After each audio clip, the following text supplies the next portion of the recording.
Bonjour à toutes et tous, salut XTH, salut Kyle, salut Soupapus, salut Braise, salut Cristalgre, salut Analou, salut Sina, salut Enflure, salut à toutes celles et ceux qui nous rejoignent, que je peux pas citer parce que vous êtes très nombreux ce soir et c'est un plaisir de vous lire. Bienvenue dans le talk de France Info, 2 heures de stream les mercredis et jeudis soirs pour décrypter l'actu politique, économique, géostratégique, diplomatique, l'actu des sciences, de la tech et du web, et puis aussi certainement l'actu des rêves et celle des idées avec au programme pendant 2 heures du temps à redonner au temps, du temps pour aller chercher des lumières dans les clairs-obscurs de la marche du monde, 2 heures pour passer au microscope à balayage des interstices de ce qui agite l'actualité, 2 heures certainement pour mettre de la raison dans la passion. Au programme donc de ces 2 heures, de 17h à 18h, l'Europe face à Donald Trump, l'Europe sidérée, prise comme un lapin dans les phares du 47e président des États-Unis qui vient d'être investi, l'Europe qui, passé le temps de la tétanie, n'aurait finalement peut-être que peur d'elle-même, l'Europe qui peut-être aussi a davantage de moyens qu'elle ne le pense pour lui donner le change.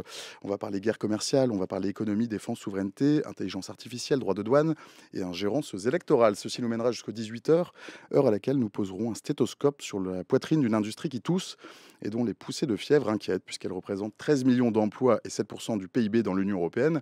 On va parler de l'avenir de l'industrie automobile européenne, confrontée à des fermetures d'usines en série, à la concurrence internationale et à l'interdiction de la vente de véhicules thermiques qui, à l'horizon 2035, ce sera jusque 19h. Pour l'heure et pour l'instant, il n'est jamais que 17h05 passé de 8 secondes à Paris, à peu près la même heure à Dax, Tourcoing, Rome et Madrid. Il est déjà certainement demain à Taïwan, Shanghai et Manille, et 4 jours après son investiture comme 47e président des États-Unis. Donald Trump a échangé cet après-midi avec des chefs d'entreprises internationales réunis au Forum économique mondial de Davos, en visioconférence depuis la Maison-Blanche, le président des États-Unis, qui menace d'augmenter les tarifs douaniers, de se lancer dans un protectionnisme accru, avec en face les pays de l'Union européenne dans son viseur. Bonjour Patrick Martin-Genier. Bonjour. Patrick, vous êtes enseignant à Sciences Po Paris, vous êtes spécialiste des questions européennes. Vous avez commis L'Europe a-t-elle un avenir, paru chez Studirama. À mes côtés, Michel Derdevé, bonsoir. Bonsoir. Bonjour, 17h, on dit encore bonjour, c'est 18h. Donc bonjour Michel Derdevé. Bonjour Michel, vous êtes président de la Maison de l'Europe, vous êtes professeur au Collège d'Europe de Bruges, maître de conférence à Sciences Po.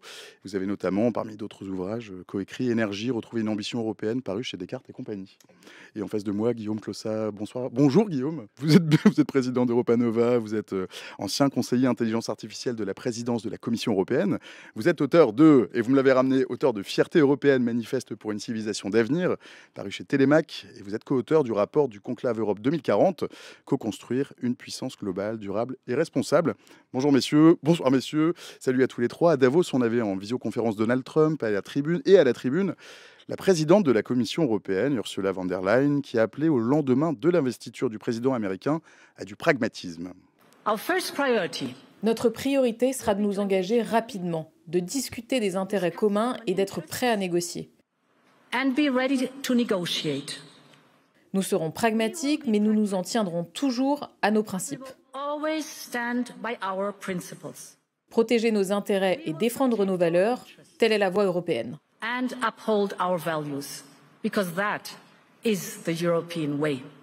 Ursula von der Leyen, présidente de la Commission européenne au Forum économique mondial de Davos, qui a parlé de pragmatisme, d'engagement rapide. Est-ce que l'Europe est prête, messieurs? Vous avez 2 heures qui se lancent. Mais écoutez, est-ce que l'Europe est prête? On se préparait depuis un certain temps à l'arrivée de Donald Trump à la Maison-Blanche. D'ailleurs, depuis le 5 novembre, j'étais moi-même le 5 novembre aux États-Unis. Donc, est-ce qu'on est prêt? L'Europe n'a pas cette capacité à réagir très rapidement, c'est certain.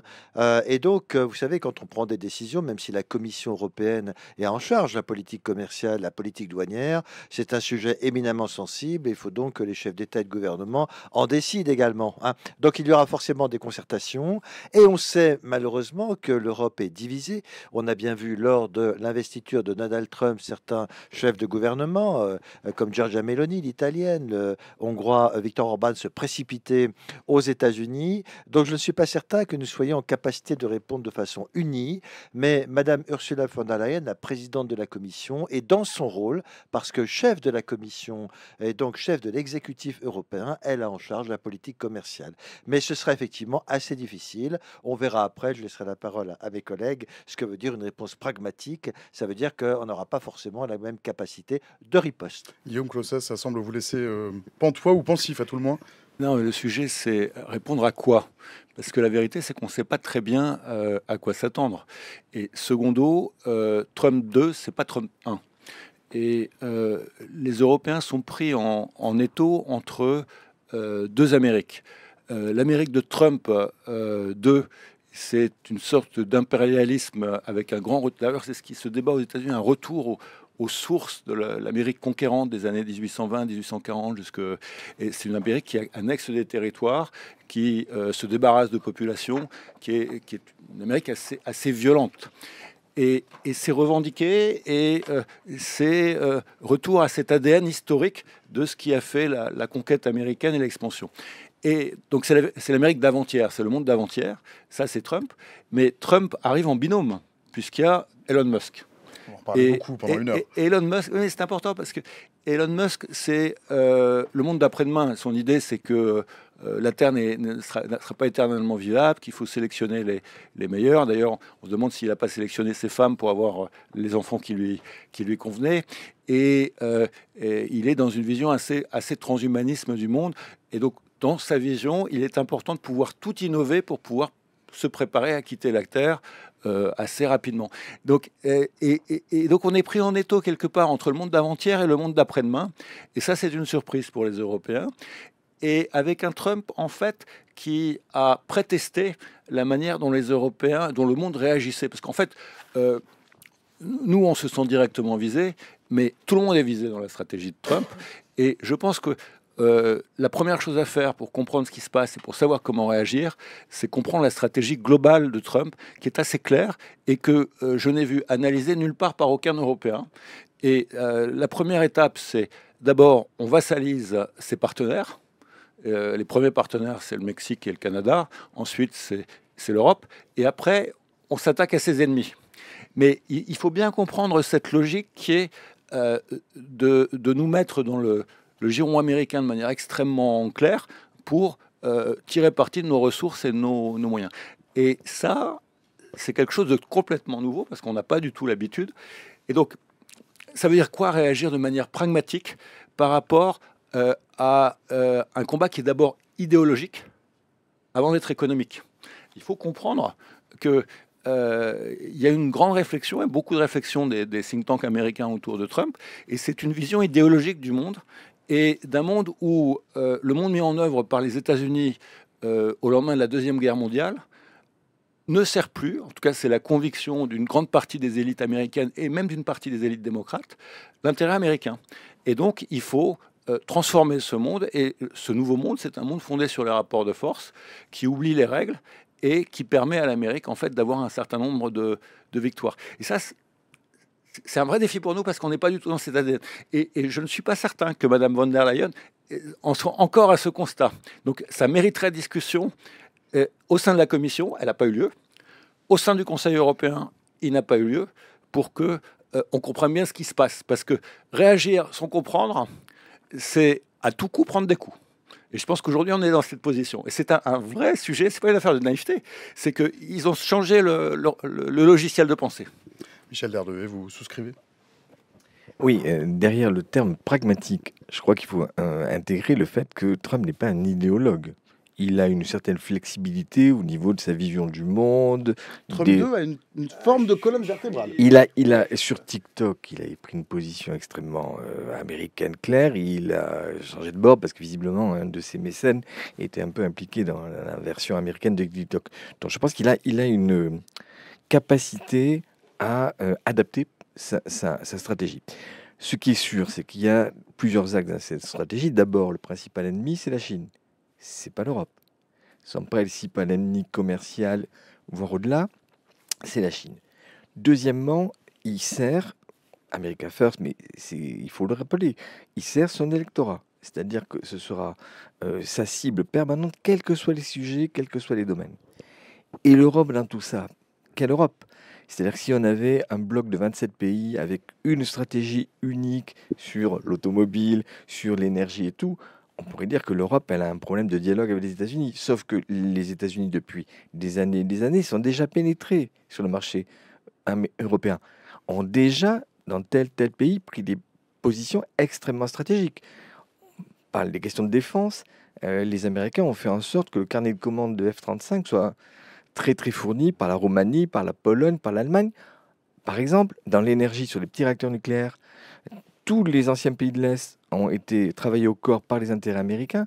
Donc ça veut dire que l'Europe, sa plus grande fragilité, c'est la pénétration américaine dans son sein qui fait que toutes les décisions qui seraient des décisions uniques, fortes, puissantes, prises, sont un peu freinées par cette existence-là.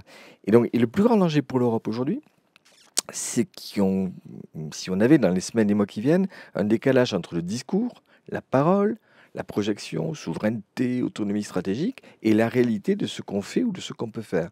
C'est-à-dire que je crois que quand Ursula von der Leyen parle de pragmatisme, il faut qu'on soit pragmatique sur ce qu'on a un magasin comme force, comme atout, comme capacité politique dans nos vieux pays qui sont travaillés par le populisme et par des discours qui altèrent la capacité à mener ensemble un projet commun européen. Donc voilà, c'est tout ça qui est en chantier, mais ne nous trompons pas aussi, peut-être dernier point, sur le fait que Trump peut avoir des stratégies malléables.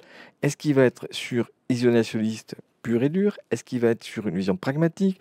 Est-ce qu'il va être sur une ambition sélective qui va évoluer au fil du temps?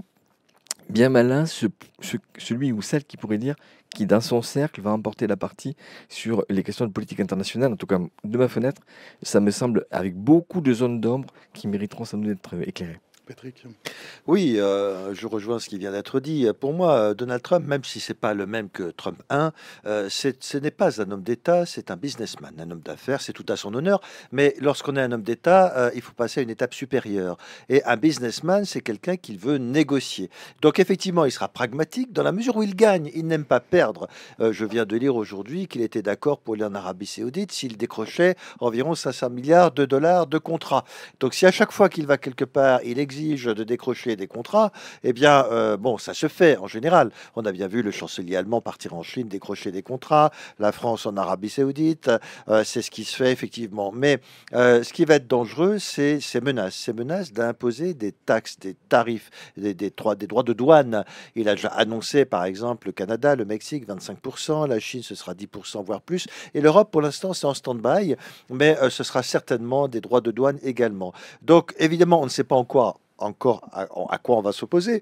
Mais tout de même, il faut faire attention et se dire, est-ce que l'Europe a la capacité de répondre à cela? Et lorsqu'on dit effectivement il faut être pragmatique, je crains que certains chefs de gouvernement en Europe, je parlais de l'Italie, de la Hongrie, voire d'autres, eh bien, ne souhaitent pas entrer dans un cycle infernal de sanctions douanières contre les États-Unis, car ça pourrait se retourner contre nous. Je me rappelle, lorsque Trump était venu à Paris, un dîner à la Tour Eiffel, où Emmanuel Macron avait discuté avec Donald Trump à l'époque en lui disant, donc le président de la République lui disait, bah, nous allons imposer des taxes sur les motos, on parlait d'Harley Davidson, on parlait d'autres choses, et immédiatement Trump lui a répondu, ne fais pas ça parce que moi je vais t'imposer 100% sur les vins, sur les spiritueux, etc.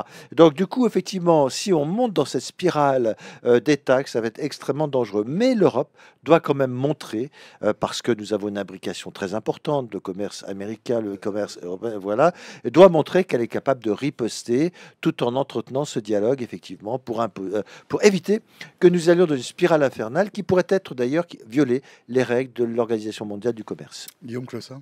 Moi, je pense que c'est très important déjà de montrer aux Américains, parce qu'ils ne le savent pas, tout ce que on achète américain, et notamment toutes les armes américaines qu'on achète, tout le gaz américain qu'on achète, tous les contrats qui ont été enclenchés avec...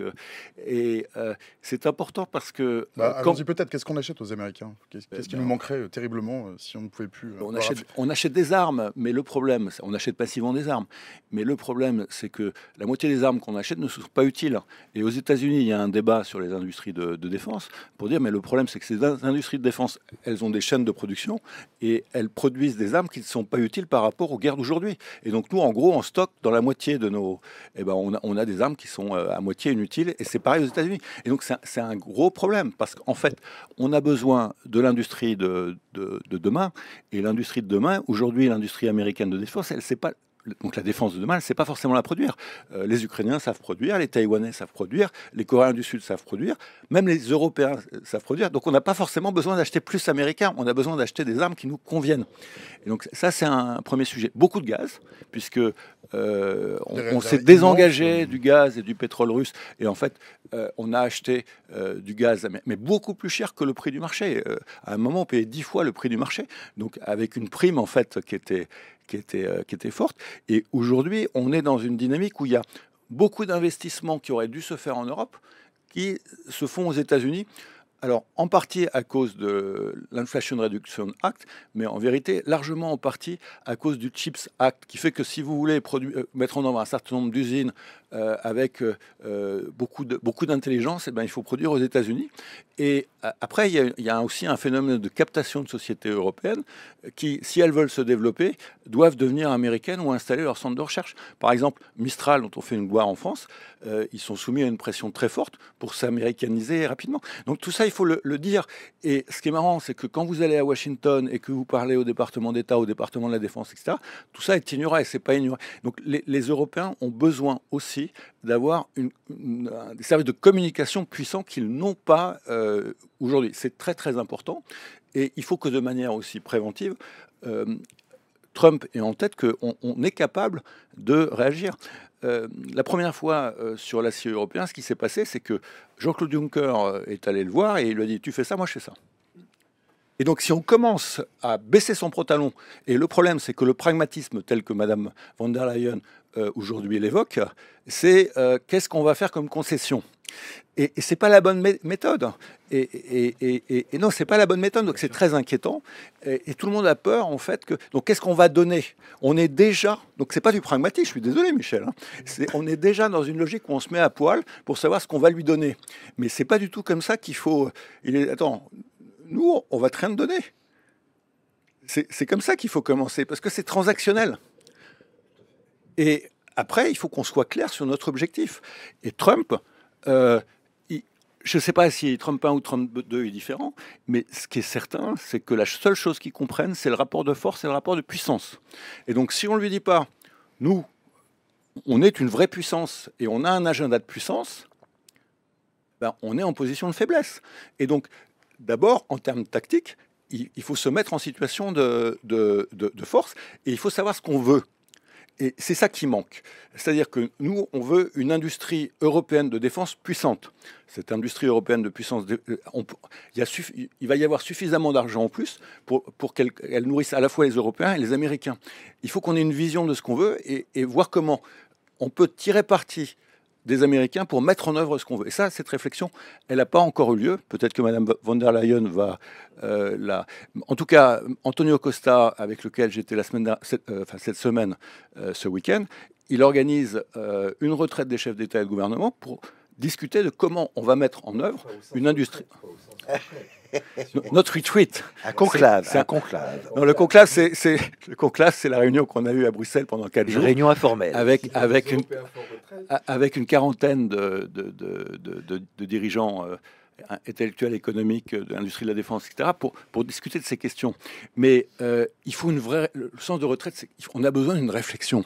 Et il faut mettre les gens autour de la table pour qu'ils réfléchissent et pas seulement qu'ils discutent en Conseil européen. Parce que c'est quoi une discussion au Conseil européen ?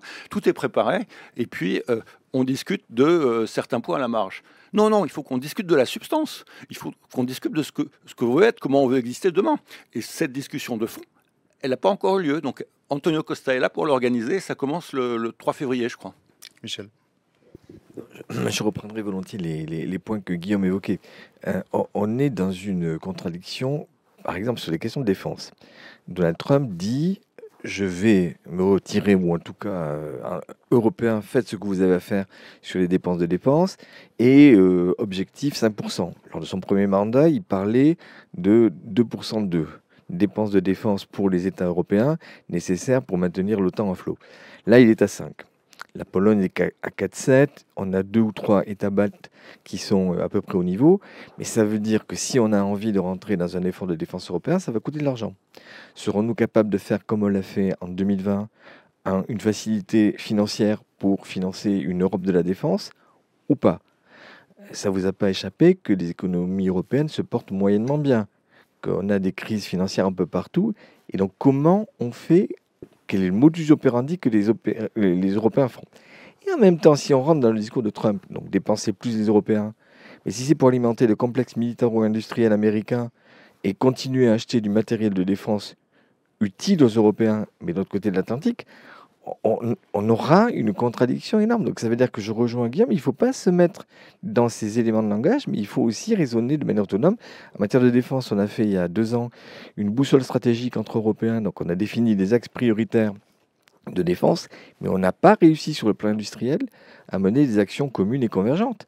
On a un vieux projet d'avion commun européen, le SCAF, franco-allemand, qui traîne, c'est un peu comme le PR depuis des années et des années. Et donc voilà, donc ça veut dire que le discours européen, il est là, beaucoup de volontarisme dans les mots, mais dans les actes, ça ne fonctionne pas. En matière énergétique, le sujet est important puisqu'on est passé d'une dépendance gazière russe à une dépendance vis-à-vis du GNL américain. On était à 27% au début de la crise russe, on est aujourd'hui à près de 50%. Donc le jour où Trump veut monter le prix du gaz naturel liquéfié qui arrive dans nos ports, ben on est en plein dans une crise majeure. Et donc ça veut dire qu'on est quand même dans la nécessité d'envisager des ripostes.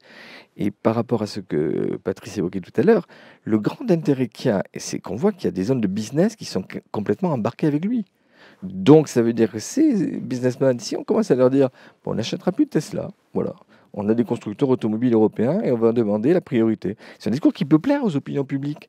Et donc, ça veut dire que, est-ce que ça lui égratignera un petit peu son sentiment, son discours, sa pénétration dans la classe politique européenne? Je ne sais pas. Mais en tout cas, n'hésitons pas, peut-être de manière pragmatique, à des mesures rapides et de rétorsion. Ça ne veut pas dire qu'il n'y ait pas le recul stratégique à faire, mais il faut aussi être capable et réactif pour intervenir là où c'est nécessaire. Patrick Pintin-Genier, puis Guillaume Clossat.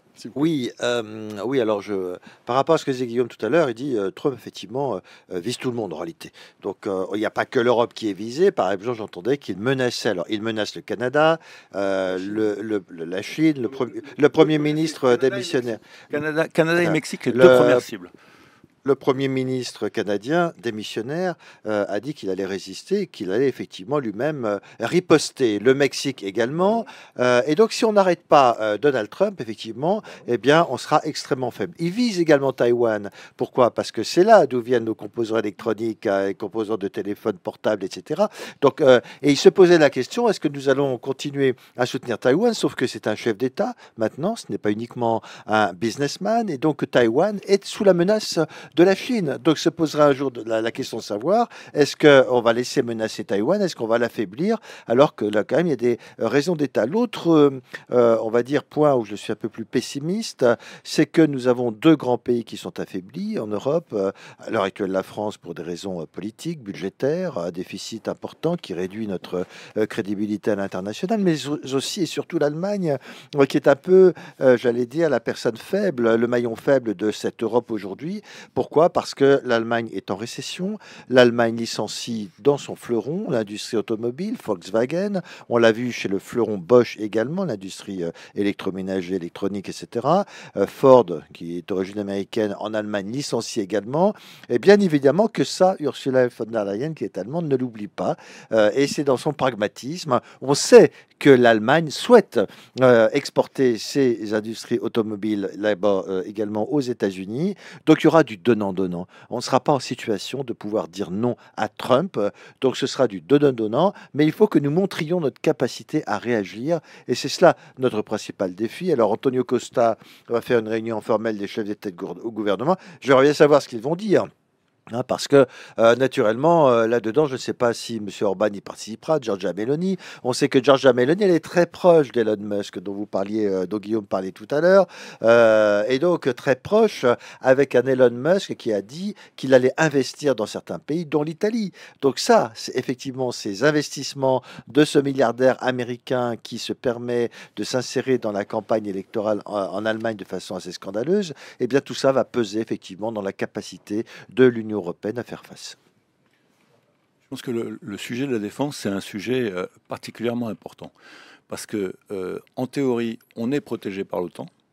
Mais imaginons, chose possible, qu'on ne soit pas assez fort dans la négociation avec l'Ukraine et qu'on soit prêt à une part importante du territoire ukrainien et que les Russes se disent finalement, prennent le temps de se... Et ils attaquent l'Union européenne, ce que se craignent les Baltes. Et quand vous discutez avec les Baltes, oui, mais quand vous leur demandez mais quel est le pourcentage de chances que ça... 19 sur 10. 9 sur 10. Donc ils se mettent, et globalement, ils avaient déjà anticipé, moi je l'avais anticipé aussi en 2014 dans un bouquin, le fait que la Russie puisse vraiment attaquer l'Ukraine. Et donc là, c'est un sujet. Et le sujet qui se pose, c'est que va faire l'OTAN. Mais c'est pas l'OTAN ne fait pas pression sur la Russie. Non, Les États-Unis, mais justement, ce qui n'est pas l'OTAN est une certain. alliance nucléaire Oui, défensive. mais normal. Oui, justement défensive. Mais est-ce que l'OTAN va effectivement réagir, et va-t-elle réagir effectivement sous commandement américain? Parce qu'il y a un débat aux États-Unis pour dire, mais, enfin, normalement, quand on réagit, c'est sous commandement américain. Mais est-ce qu'on a envie qu'un commandant en chef américain prenne le lead? C'est pas du tout évident. C'est pas du tout évident. Donc ça pose un vrai problème. Et secondo, le problème, ce serait quelle situation, Guillaume? Mais on parle de quelle situation là? C'est une situation où, après avoir fait la guerre à l'Ukraine, la Russie décide de faire la guerre à l'Union européenne. Et c'est pas absurde. Enfin, le pire, l'expérience nous montre depuis 15 ans que chaque fois qu'on a exclu un scénario du pire, il est arrivé. Et donc, c'est possible, premièrement. C'est possible et c'est probable. Premièrement. C'est pas pareil. Oui, mais vous pensez que c'est probable. Secondo, quels sont les besoins, avant de dire il faut une industrie européenne de la défense, quels sont nos besoins en matière de défense? Et ces besoins ont profondément évolué ces dernières années. Aujourd'hui, on n'est pas encore au clair, donc on a besoin de mettre sur le papier ces besoins pour savoir de quelles industries on a besoin. Et il se trouve que c'est pas essentiellement des armes américaines dont on a besoin aujourd'hui, et c'est pas forcément des armes qui existent aujourd'hui. Et donc on a besoin de se mettre en situation d'économie de guerre pour les produire. Donc ça, c'est important parce que pas pour toute l'économie, mais pour les industries. Vous parlez bien d'une Europe de la défense. Je parle, oui, je parle pour les industries. Oui, mais aussi parce que imaginons que le conflit s'accélère, ce qui est possible. Ni les Américains ni les Européens ne sont capables de produire aujourd'hui les armes dont on a besoin. Ni les uns ni les autres. C'est étrange, mais les Russes sont mieux programmés que nous. Donc là, il y a un vrai sujet. Et puis il y a un second sujet que vous évoquiez sur la tech, c'est que là où ça fait le plus mal aux Américains, en fait, ça serait sur la tech. Ça serait d'interdire les plateformes ou de mettre des... Et donc là où la menace est la plus forte, c'est là que c'est symbolique. Et c'est là où il faudrait dire, nous, on est capable aussi d'interdire votre plateforme, et pas seulement... Mais globalement, si... Ce qu'ont fait les Suisses avec Amazon. Ce qu'ont fait les Suisses avec Amazon, et notamment AWS, c'est-à-dire le cloud. Et donc là, c'est là en fait où la réaction, et c'est là où ça peut les calmer. Mais il faut oser mettre ce dossier sur la table. Et pour l'instant, dans les instances de la Commission, dans les instances du Conseil, personne n'a commencé à le mettre sur la table. Donc je pense que voilà un moyen de réaction. Et simplement le dire, croyez-moi, ça fera réagir. Parce qu'aujourd'hui, toute la big tech est derrière Trump. Et ce qu'ils attendent, c'est que les Européens dérégulent, parce que nos systèmes de régulation des plateformes les insupportent. Il faut savoir juste que la nuit où les Russes ont envahi l'Ukraine, la première demande des Américains, c'était d'arrêter les négociations sur la régulation des plateformes, le DSA et le DMA. C'est quand même étrange. Il y a une guerre qui pénètre l'Europe et les Américains sont plus concernés par leurs intérêts concernant les plateformes que par sauver l'Ukraine. Je ne sais pas si Michel souhaite réagir. Oui, tout à fait, je suis d'accord. Mais par exemple, je lisais hier en Irlande, la situation politique en Irlande, où le Parlement n'arrive pas à élire un Premier ministre. Et ils nous disent il y a urgence à élire un Premier ministre. Parce que toutes les plateformes électroniques, Google et autres, Amazon, sont justement en Irlande. Et ça apporte un avantage fiscal énorme. Et là, ils doivent faire face à cela parce que ces plateformes installées en Irlande pour des raisons fiscales vont recevoir l'ordre du gouvernement américain de rapatrier leur siège aux États-Unis. Donc nous risquons très très gros. On risque gros et on voit bien aujourd'hui qu'entre les avantages compétitifs de certains pays, les avantages fiscaux d'autres pays, l'Europe est en situation de faiblesse.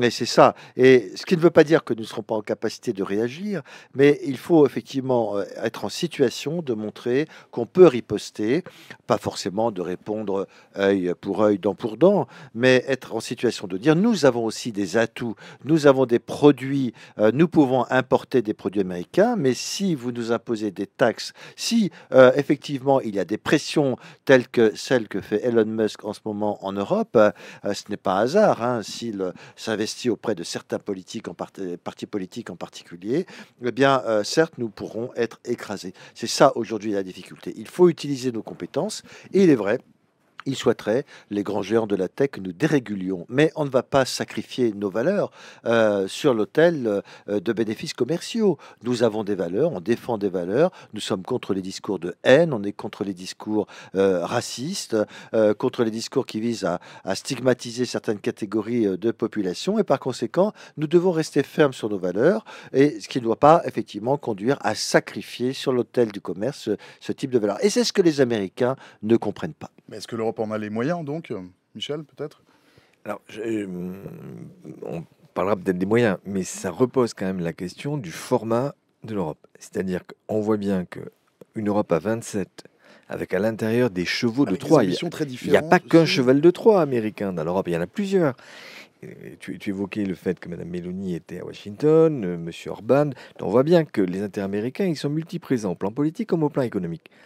Donc la vraie question derrière, c'est une fois les élections allemandes passées, est-ce qu'il n'y a pas un certain nombre d'accélérations qui peuvent être faites au plan politique dans un format peut-être plus ramassé? Revenir à l'esprit pour les plus jeunes qui nous suivent là, actuellement. L'Europe, au début, ça a démarré avec une petite coalition de quelques pays. Comment on fait ça? C'est compliqué. Tout est à penser à faire. Ce qui est clair, c'est que moi, j'ai milité depuis 30-40 ans sur la méthode communautaire, où on élargit, on fait fonctionner les institutions ensemble, on essaie de créer un dialogue, jusqu'au constat peut-être qu'on devra faire dans les mois et les années qui viennent, que ça n'avance pas, ça bloque tout, et qu'à un moment donné, les intérêts des citoyens européens ne se retrouvent peut-être pas dans un fonctionnement très large, dilué. Voilà. Donc, je pense que c'est un sujet politique pour les mois qui viennent. Le président de la République a imaginé une communauté politique qui a un format de dialogue très large. Je pense que ça, il faut le maintenir. Au-delà, si on constate qu'il y a des freins posés, notamment en conseil, par tel pays de manière systématique, sur toutes les initiatives, c'est quelque chose, il faudra bien qu'on s'interroge. Hein, voilà. Donc, on n'a pas encore un président de l'Europe élu au suffrage universel direct, comme c'est le cas de Trump, mais la question de savoir quel type d'institution, comment on les fait fonctionner, et comment on essaye aussi de défendre, Patrice l'évoquait, le modèle démocratique européen. Vous savez, en Grèce, il y avait déjà des tyrans, des démagogues, des populistes. On retrouve tous les ingrédients dans les auteurs antiques sur ce qu'on voit aujourd'hui se dérouler sur toute la planète. Est-ce que nous, Européens, on n'est pas bâtis sur d'autres valeurs que Patrice a évoquées, et comment on les organise au plan politique pour les défendre ardemment au niveau mondial? Voilà, et pas se mettre sur du réactif en permanence et sur la défense au cas par cas. Patrick Martin-Genier. Oui, tout à fait. Je rejoins tout à fait ce que dit Michel. Ce qui est grave, mais là, oui, il y a eu en fait, avec les élargissements successifs, une dilution de cette volonté politique de l'Europe. Moi aussi, je milite depuis très longtemps, comme Michel, pour l'Europe. On parlait d'une communauté politique, on parlait d'une intégration, on parlait d'une politique étrangère commune. La communauté politique n'a jamais réellement vu le jour. Cette union politique que chacun appelait de ses voeux. Aujourd'hui, on est 27, on sera bientôt plus, on sera peut-être à 30, 32. Les pays des Balkans attendent, l'Ukraine attend, mais ce faisant, on a sacrifié le sens de l'aventure européenne, la signification de l'aventure européenne. Alors, on ne va pas jeter la pierre dans la mesure où il y a eu des urgences, notamment lorsque tous ces pays de l'Est ont rompu avec le communisme, se sont démocratisés, il fallait les accueillir. Il y a l'Ukraine, c'était une urgence politique, mais en réalité, on a perdu peu à peu la réflexion sur la signification de l'intégration européenne.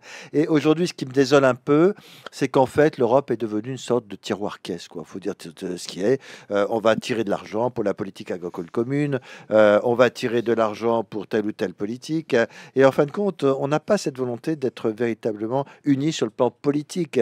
Et même M. Orban, qui a perdu récemment 1 milliard à cause effectivement de la méconnaissance de l'état de droit, sur les sanctions à l'Ukraine, il s'est rangé aux sanctions européennes parce que au final, il savait qu'il allait recueillir de l'argent également. Donc c'est ça, en fin de compte. Est-ce qu'on est capable d'aller au-delà de cet aspect financier et d'avoir une vraie vision politique des choses? Par exemple, Donald Trump Très clairement, il s'en fiche de Bruxelles. Pour lui, ce sera Paris, Berlin ou d'autres capitales. Il ne sait même pas ce qu'il y a dans les institutions européennes. Donc lui, c'est pas son problème. Il va falloir lui faire comprendre que quand même la politique commerciale, c'est aussi la Commission européenne. Donc c'est cette volonté politique. Il faut réfléchir. Il faut aller plus loin. Et moi, j'aimerais que lorsqu'on avait fait à Val-du-Chlès en 56 une réunion pour dire qu'est-ce qu'on va faire ensemble, ce serait bien qu'il y ait une réunion informelle des chefs d'État et de gouvernement un jour pour se dire est-ce que nous sommes d'accord pour continuer? Est-ce qu'on doit continuer à moins? Est-ce qu'on doit refaire un socle commun? Ce serait très très utile. Mais d'abord, c'est compliqué parce que d'un côté, l'Europe à 27 est compliquée, mais de l'autre côté, ceux qui bloquent, c'est souvent les grands pays. Et en particulier la France et l'Allemagne. Sur la défense européenne, c'est parce que les Français, à différentes reprises et encore maintenant, je ne parle pas du gouvernement, mais je parle d'intérêts divers et variés, bloquent. Et donc, est-ce qu'il faut retirer la France parce que c'est un facteur de blocage? Tu vois, est-ce qu'il faut retirer l'Allemagne parce que c'est un facteur majeur de blocage? Quand je vois les pays de l'Est, je vois qu'il y a plus d'Européens vibrants et de pro-européens que chez nous, et je vois une classe politique qui a augmenté dans une grande qualité pendant que la nôtre, c'est plutôt... où sont les vrais Européens? Est-ce que le noyau dur, il n'a pas changé de place? C'est pas du tout évident, ça. Donc ne pensons pas... Et alors le problème, c'est que dès qu'on dit on va faire quelque chose à quelques-uns, tout le monde veut en être. Donc il faut aussi réfléchir à ça. Et secondo, on voit que le hiatus, il n'est pas entre l'Europe et les citoyens européens. Regardez les derniers eurobaromètres, on est à des taux d'adhésion à l'Union européenne aussi importants qu'il y a 15 ans ou il y a 20 ans même. On est au sommet. C'est les élites qui se retournent contre l'Europe. Moi, je le vois dans les milieux économiques, dans les milieux intellectuels. Donc, c'est à front renversé par rapport à 2005. C'est plutôt les élites qui se retournent contre l'Europe parce qu'elles sont en train de perdre leur pouvoir. Donc, comment on fait? Parce que, tu vois, ce travail de réengagement des élites, à partir du moment où les élites désertent l'Europe, il y a un problème pour entraîner les citoyens. Mais il y a très peu de responsables politiques qui s'engagent fermement, sans aucune ambiguïté, derrière l'Europe. Ça fait des années que je vois, hormis les Européens convaincus, il n'y a pas beaucoup. Il y a guère de responsables politiques en France comme ailleurs qui disent oui, continuons l'Union européenne, c'est formidable. Pourquoi on a fait... Je vous repasse la parole immédiatement. Il y a Cristal dans le chat qui me dit Ludo, tu nous oublies, on est là avec vous dans la discussion. Oui, bienvenue à toutes celles et ceux qui nous rejoignent. Vous savez, c'est parce que le temps file. Mais posez toutes vos questions, mais vos questions, il faut qu'elles commencent par une majuscule et qu'elle termine par un point d'interrogation, ce qui signale que c'est une question. Et il n'y en a pas eu tant que ça, Cristal. Jusque-là, il y avait Soupapus qui avait dit une fiscalité commune à 3 ou 4 pays, c'est possible, on allait y venir et on a un petit peu, on a effleuré un petit peu le sujet. Posez vos questions, allez-y bien sûr. Guillaume, pardon, je vous ai coupé la parole. Non, mais... Désolé, je vous ai coupé la chic. Non, mais... Et après, on parlera de fiscalité, éventuellement. Non, mais je pense que ce qui est marrant dans la situation dans laquelle on se retrouve, c'est que finalement, c'est le soutien des citoyens européens qui est au cœur des changements des 4-5 dernières années. Pourquoi on a eu une solidarité européenne sur le Covid? C'est parce que les citoyens européens voulaient une réponse. C'est pas les États membres, c'est pas les chefs d'État et de gouvernement. Pourquoi Madame Merkel, pourquoi l'Allemagne a dit oui au plan de relance?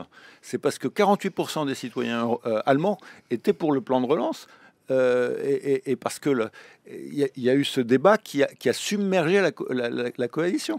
Et donc, moi, ce que je pense, c'est que les dirigeants ont leurs responsabilités, mais il y a un moment où il faut que les citoyens, la société civile s'organise en position de force et de force de proposition.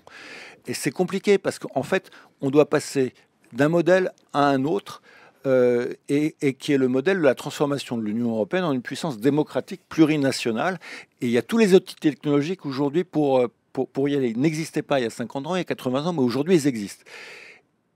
Et on regarde les opinions, il y a un double mouvement. D'un côté, il y a un repli sur soi, et en même temps, il y a une demande de plus d'Europe en matière de défense, en matière de politique étrangère, et souvent, et je crois que c'est 20, enfin, dans plus de la moitié des États membres, il y a plus de confiance dans l'Union européenne que dans le gouvernement national. Alors, il y a plein de questions. Bah, maintenant que j'ai dit ça, vous posez toutes vos questions en même temps. C'est vraiment pas sympa. Ouais, ça, Donc, ça génère. Bah oui, bah, évidemment. Et donc, je vais les poser d'un trait et on répondra si on peut répondre. Il y a Timéo qui dit est-ce que Trump peut vraiment être dangereux? Pourquoi il peut être dangereux pour nous, Européens? Rodim qui dit quelles seraient les premières mesures à prendre selon vos invités? C'est vous, messieurs, avant de relancer la machine européenne. Micro qui nous dit à l'heure actuelle, est-ce qu'il y a un secteur dans lequel l'Europe a l'avantage sur les États-Unis? Voilà, il y a plein de questions. Arrêtez d'en poser. On va le faire au fur et à mesure. Il y a Papy qui nous dit salut à toutes et tous. Salut Papy. Une question, l'Europe peut-elle éviter au maximum le rapport de force avec les États-Unis et tendre vers un rapport de valeur? On sait tous que le rapport de force est toujours en faveur des États-Unis.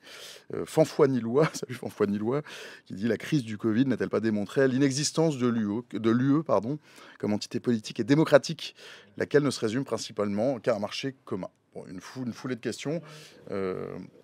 Michel, vous pouvez répondre à toutes les questions. Allez-y. Non, je ne prendrai pas toutes les questions, j'en prendrai deux. Il y a un domaine sur lequel l'Europe a fait un sacré boulot depuis 20 ans, hein. C'est pas lié au quinquennat finissant ou à celui qui démarre, c'est les questions climatiques. On sait que Trump va avoir une politique extrêmement en recul sur ces sujets et favorisant les lobbies du pétrole, du gaz, bon, classique. Et pourtant, la planète se réchauffe, et pourtant, les objectifs qui étaient envisagés en 2015 sont explosés partout, et pourtant, Los Angeles brûle. Et donc, ça veut dire que l'Europe, de ma fenêtre, doit arrêter les débats de chimères entre Français et Allemands sur nucléaire, renouvelable, qui n'ont pas de sens, puisqu'on a la chance d'avoir en Europe à la fois un développement des renouvelables qui est assez important et en même temps, dans certains pays, du nucléaire. Et donc, par exemple, sur ce sujet, éviter de se faire avoir. On met en place, ce qui est très bien, un mécanisme de fiscalité carbone aux frontières. On taxe le CO2 et on fait une sorte d'écluse climatique aux frontières de l'Union. Qui bénéficie de ça, monsieur Musk? Parce qu'il fait payer aux constructeurs automobiles européens les droits carbone bénéficiaires à Tesla. Voilà, mais ça, c'est une mesure rapide, hein. C'est pas la peine de faire de la concertation, du trilogue entre les institutions européennes. Il y a une mesure rapide où on dit ne peuvent bénéficier des crédits carbone que les entreprises européennes. Point. Et dans une vingtaine de sujets, on peut très rapidement prendre des mesures qui toucheront au portefeuille, qui auront un effet immédiat. Voilà comment on peut fonctionner. Et c'est pas de la démagogie, c'est simplement si on voit arriver dans quelques jours des droits de douane passant à 20% sur les échanges, il faudra bien faire un inventaire. D'ailleurs, je ne sais pas ce que font les chefs d'État et de gouvernement. Ils réfléchissent aux mesures de rétorsion commerciale? J'en suis pas sûr. Enfin, j'espère que la Commission... C'est Madame von der Leyen qui a pris ça directement sous son contrôle. J'espère qu'elle le fait parce que c'est la compétence de la Commission, effectivement, à la politique commerciale commune. Mais si elle n'a pas prévu le catalogue, ça mériterait que certains la questionnent là-dessus. Donc, il y a des domaines sur lesquels l'Europe peut se battre, bien sûr, bien au-delà des valeurs. Les valeurs, c'est connu et ça fait le socle, mais derrière, on a des avantages compétitifs, mais ne les oublions pas. Question de Cotal qui demande pourquoi l'UE ne prend-elle pas des mesures dures, protectionnistes, pour aider à développer des agents technologiques, les réseaux sociaux, la tech, l'IA, etc. Est-ce qu'elle est en capacité de le faire? Guillaume pourra en parler mieux que moi, mais l'Europe a essayé, mais les grands lobbies américains, quand le DSA, le DMA, la régulation des grands acteurs, des grandes plateformes a été mis en chantier, ils ont drôlement résisté. Ils ont fait un lobbying d'enfer à Bruxelles pour essayer que les textes ne soient pas adoptés. Donc ça veut dire que c'est pas un monde de bisounours, hein. Ça veut dire qu'on est dans un univers où il y a des enjeux capitalistiques majeurs, et avec, ne l'oublions pas, Bruxelles qui est la deuxième place dans le monde, où il y a un nombre de lobbyistes notamment américains, installés. Donc ça veut dire que l'idée que l'Europe elle est fermée sur elle-même et qu'après il y a Washington, non, on est interpénétré depuis des dizaines d'années. Et ça, je pense qu'il faut que tous ceux qui nous suivent l'aient en tête. Le paradoxe, en fait, parce que nous, on trouve que on est pas assez protectionniste, etc., c'est que ça ne dérangerait pas les Américains qu'on le soit, dans la mesure où on est le premier exportateur mondial de services, de biens industriels, etc. En fait, la grande puissance, vous demandiez là où l'Union était forte, c'est qu'on est une grande puissance exportatrice de produits à très forte valeur ajoutée, et devant la Chine et devant les États-Unis. Et ça emmerde le monde entier. Et donc, les accords, et notamment l'accord avec le Mercosur et les autres accords de commerce maintenant, parce qu'on appelle plus ça des accords de libre-échange, ils sont fondamentaux pour l'Union européenne parce que comme on est petit, comme on n'a pas de matières premières, comme on est déclinant en matière de population, notre modèle ne peut passer que par l'exportation. Donc, on est ceux qui avons le moins intérêt à mettre des barrières protectionnistes. Mais le monde a intérêt à nous pousser à en mettre. Et ça, et les Chinois et les Américains. Ça, c'est premièrement. Le deuxième élément sur la tech. Il y a 20 ans, on était leader en tech. Bon, après, il y a eu les plateformes. On n'a pas compris en fait ce qui nous arrivait. On croyait que c'était pas des choses qui étaient structurantes. Il se trouve que les plateformes, l'économie des plateformes, c'est une économie mondiale et il faut une masse critique et des infrastructures dans le monde entier. Et ça, les Américains l'ont compris et nous, on a été d'une naïveté. Mais c'était pas facile à comprendre non plus parce qu'ils l'ont compris au fur et à mesure. Est-ce qu'il y a des alternatives ou est-ce qu'il y avait des alternatives? Les Taïwanais, ils ont construit leur réseau social. Les Taïwanais, ils ont créé une régulation avec les GAFA qui permet en fait d'ouvrir les plateformes et de les connecter. Et donc, nous, ce qu'il faut, c'est qu'on soit indépendant des plateformes pour développer nos propres compétences. Et aujourd'hui, on est capable de développer des infrastructures de distribution de contenu et de réseaux sociaux. Il faut une volonté industrielle, il faut une volonté politique. Et par exemple, moi j'avais proposé, quand je dirigeais l'Union européenne de radio-télévision qui comprend l'ensemble des services du continent, on avait étudié la possibilité de lancer une infrastructure de distribution de contenu. C'était pas très compliqué à faire.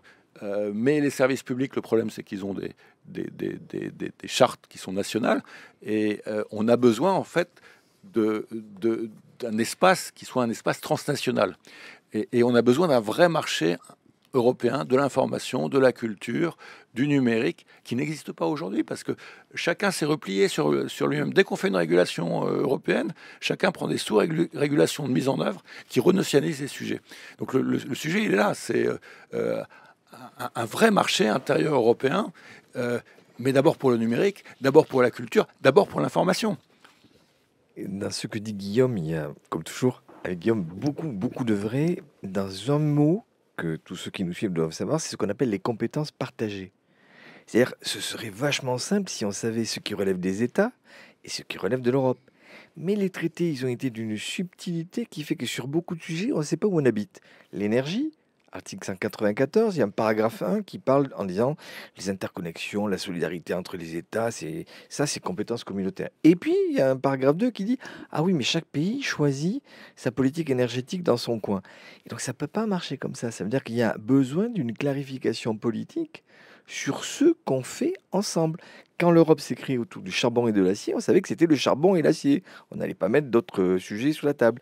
Quand on met l'énergie atomique en Ça suppose de remettre 1957, des rigidités dans les traités non, aussi ça suppose simplement de préciser les points tellement comment dire, dans la zone grise que ça donne lieu à le plus souvent des replis nationaux et en même temps que ces replis nationaux existeront, on critiquera l'inaction de l'Europe. C'est-à-dire qu'en fait, il y a une ambivalence structurelle qui fait que dans nos vieux États européens, on a la capacité tout autant à dire Bruxelles, Bruxelles, Bruxelles, et en même temps que derrière, on se bat pour que les politiques soient menées au niveau national. Donc il faut sortir de cette ambiguïté. Patrick Martin-Jeudi, ça vous convainc pas du tout, le Moi, vous voyez, on est dans l'Organisation mondiale du commerce, mais moi, le terme de protectionnisme ne me fait pas peur en ce sens qu'il s'agit de protéger nos frontières face aux politiques commerciales agressives des grandes puissances.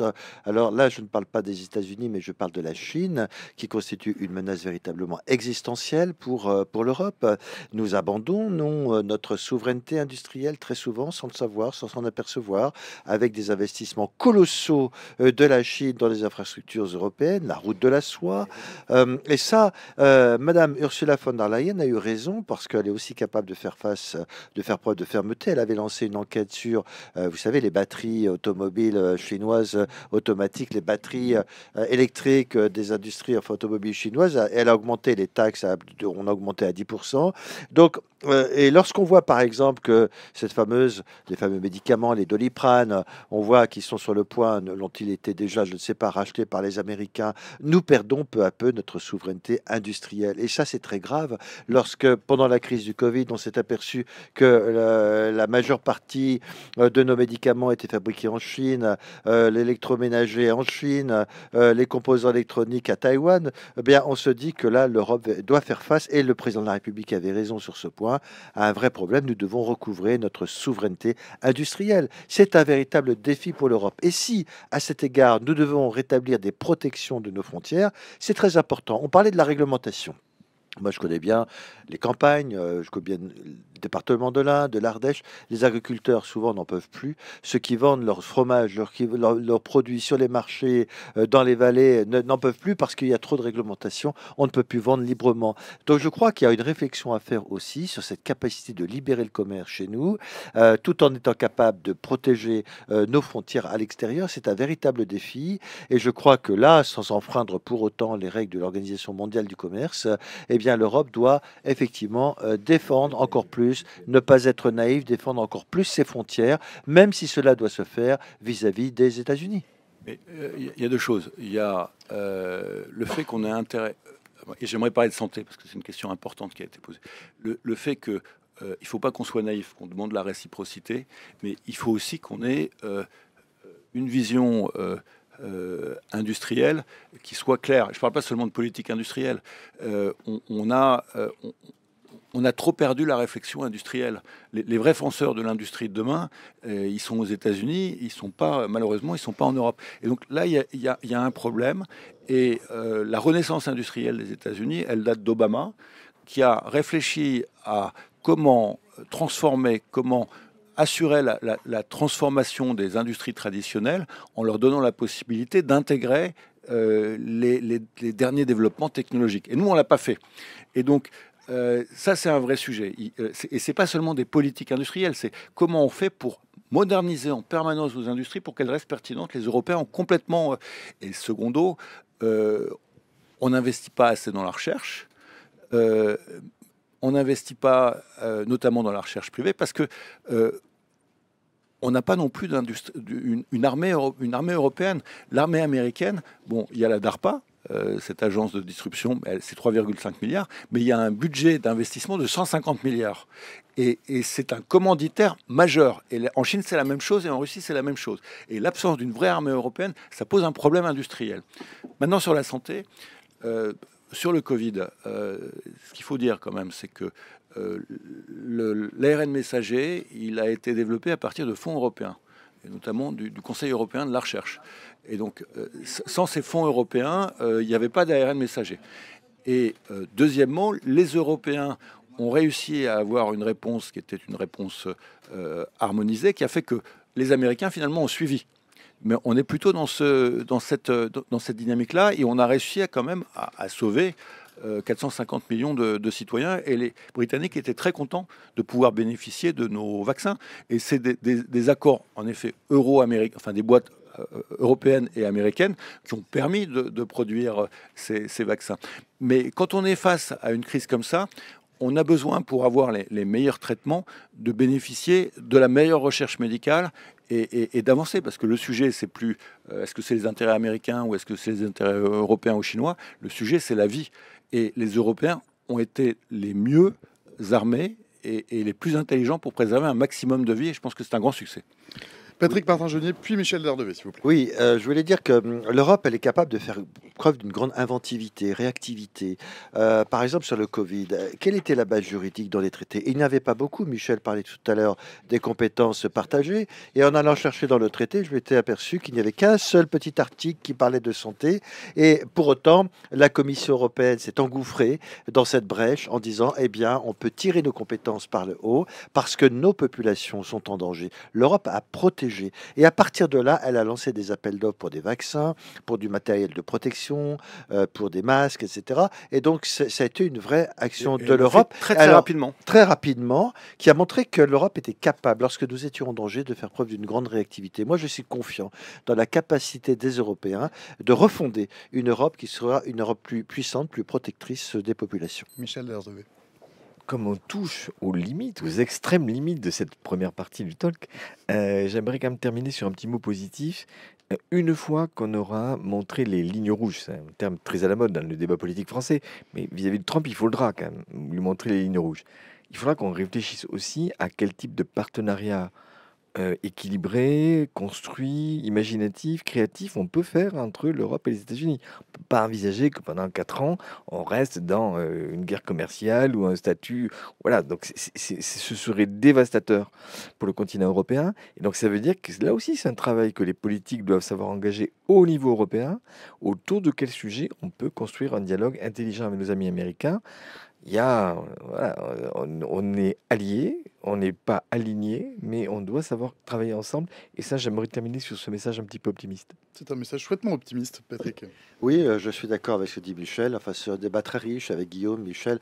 C'est en fait, il est important de continuer la poursuite, militer pour une Europe plus forte, même face à ces divisions. Et elle a démontré ces dernières années que malgré ces divisions, elle était capable de s'unir sur des choses fondamentales. Certes, nous vivons une période difficile avec la montée des populismes, des pouvoirs extrêmes, qui donc peu ou prou, eh bien finalement influencent dans à peu près une dizaine de pays. Il y a des élections en Allemagne fondamentales.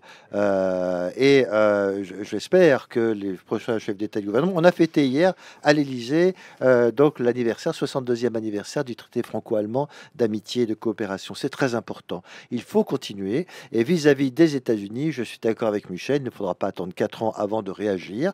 Faudra attendre les premières mesures peut-être discriminantes de Donald Trump, parce qu'on va nous imposer encore plus de taxes. Nous devrons montrer notre capacité à la fois de résister, mais aussi de dialoguer, parce que les Américains, globalement, restent des amis, des alliés. Guillaume Clossa, votre mot de la fin ou votre mot de la suite? Oui, mais je pense que Donald Trump, il bluffe en partie sur un certain nombre de choses. Donc, il faut à la fois utiliser comme outil géopolitique le bluff et l'humour. Et j'aimerais finir sur la réaction de la présidente mexicaine à la proposition. En fait, Trump avait sous-entendu annexer le Mexique pour faire le grand Amérique, enfin les grands États-Unis qui iraient du Mexique au Canada jusqu'au Groenland. Et elle a organisé une intervention à la télé où elle a montré une carte du Mexique qui intégrait les États-Unis. Et donc, en fait, elle a proposé aux États-Unis de rejoindre le Mexique. Et donc, moi, ma proposition, c'est que les États-Unis d'Amérique deviennent le 28e État de l'Union européenne. On voit là peut toujours rêver. C'est top. Oui, mais c'est le type de discours que Donald Trump comprend parce que ça l'a calmé par rapport au Mexique. Et donc, moi, je pense que c'est une énorme arme et ça fera le tour du monde. Le tour du monde. Dans le chat, il y avait, ne faudrait-il pas que la France devienne finalement le 52e État américain après le Canada et que l'Europe intègre les États-Unis afin de créer un État-civilisation occidentale, pourquoi pas? Il faut un État fédéral, de façon à ce qu'on soit puissant politiquement. Donc proposons l'adhésion des États-Unis à l'Union européenne. On revient pour faire 1 heure ensemble. Et vous revenez pour faire 3 heures ensemble si vous voulez. 18h passé 10 secondes, je vous fiche dehors, chers messieurs. Merci de nous avoir fait l'amitié de vos lumières, d'avoir répondu aux quelques questions du chat. Pardon, j'ai pas pu tous les passer. Je vous laisse entre les mains de Camille Rio, qui devrait vous permettre de cheminer dans les couloirs de la maison de la radio et rejoindre l'air glacé de janvier du 116 avenue du président Kennedy. Une fois n'est pas coutume, on ne change pas de continent, on ne prend pas... Camille, allez, je vous en prie, allez-y, rentrez. Une fois n'est pas coutume, on ne change pas de continent, on ne prend pas de bateau ni d'avion, on épargne le cocher de l'avant et le laquais de derrière la diligence et on saute dans une voiture pour sillonner les routes de l'Europe pour tenter un inventaire d'une industrie dans la tourmente qui représente 13 millions d'emplois, 7% du PIB dans l'Union européenne. On va parler de l'industrie automobile avec au milieu de notre route, entre les lignes de rive, certainement une question, celle de savoir qui trouvera-t-on pour la sauver, alors qu'annoncé lundi à Stuttgart, Stéphane Séjourné, le vice-président exécutif de la Commission européenne à la prospérité et à la stratégie industrielle, un plan massif pour l'automobile. Stuttgart, qui est le fief historique de l'industrie automobile européenne. Une annonce dans l'urgence, car le secteur souffre et dans la tempête, il semble s'être fixé un cap, celui de l'électricité. Bonjour Tommaso Bardi. Bonjour. Parlez bien dans votre micro. Alors vous avez chacun un micro. Oui. Faut lui parler bien dedans et ne pas le prendre. Il faut le prendre par le noir et pas par la connectique, sinon ça fait des scrunchs. N'hésitez pas à vous servir de l'eau et pardon pour l'accueil un peu abrupt. Bonsoir Tommaso, pardon. Merci beaucoup. Vous êtes de directeur m'avoir invité. du GERPISA, c'est le groupe d'études et de recherche permanent sur l'industrie et les salariés de l'automobile. Vous êtes chargé de recherche au CNRS. Vous êtes un spécialiste de l'industrie automobile en Europe. En face de moi, Dorothée Desraux. C'est vous, pardon. Bonjour. Non, 18h, c'est bonsoir. Bonsoir, Dorothée. Dorothée Desraux, vous êtes directrice des affaires publiques et de la communication de la Fédération professionnelle Mobiliance, qui représente les 20 métiers de la distribution et des services de l'automobile, du véhicule industriel, des cycles et motocycles en France. Est-ce que j'ai à peu près tout bon? C'est bon. Je ne me tromperai plus sur vos noms et prénoms, c'est promis, on est une heure ensemble. Et en face de moi, Daniel Attias, bonsoir. Bonsoir. Vous êtes professeur en sciences de gestion à Centrale Supélec et vous avez commis The Automobile Revolution en 2016 sur les nouvelles mobilités et la révolution des véhicules autonomes.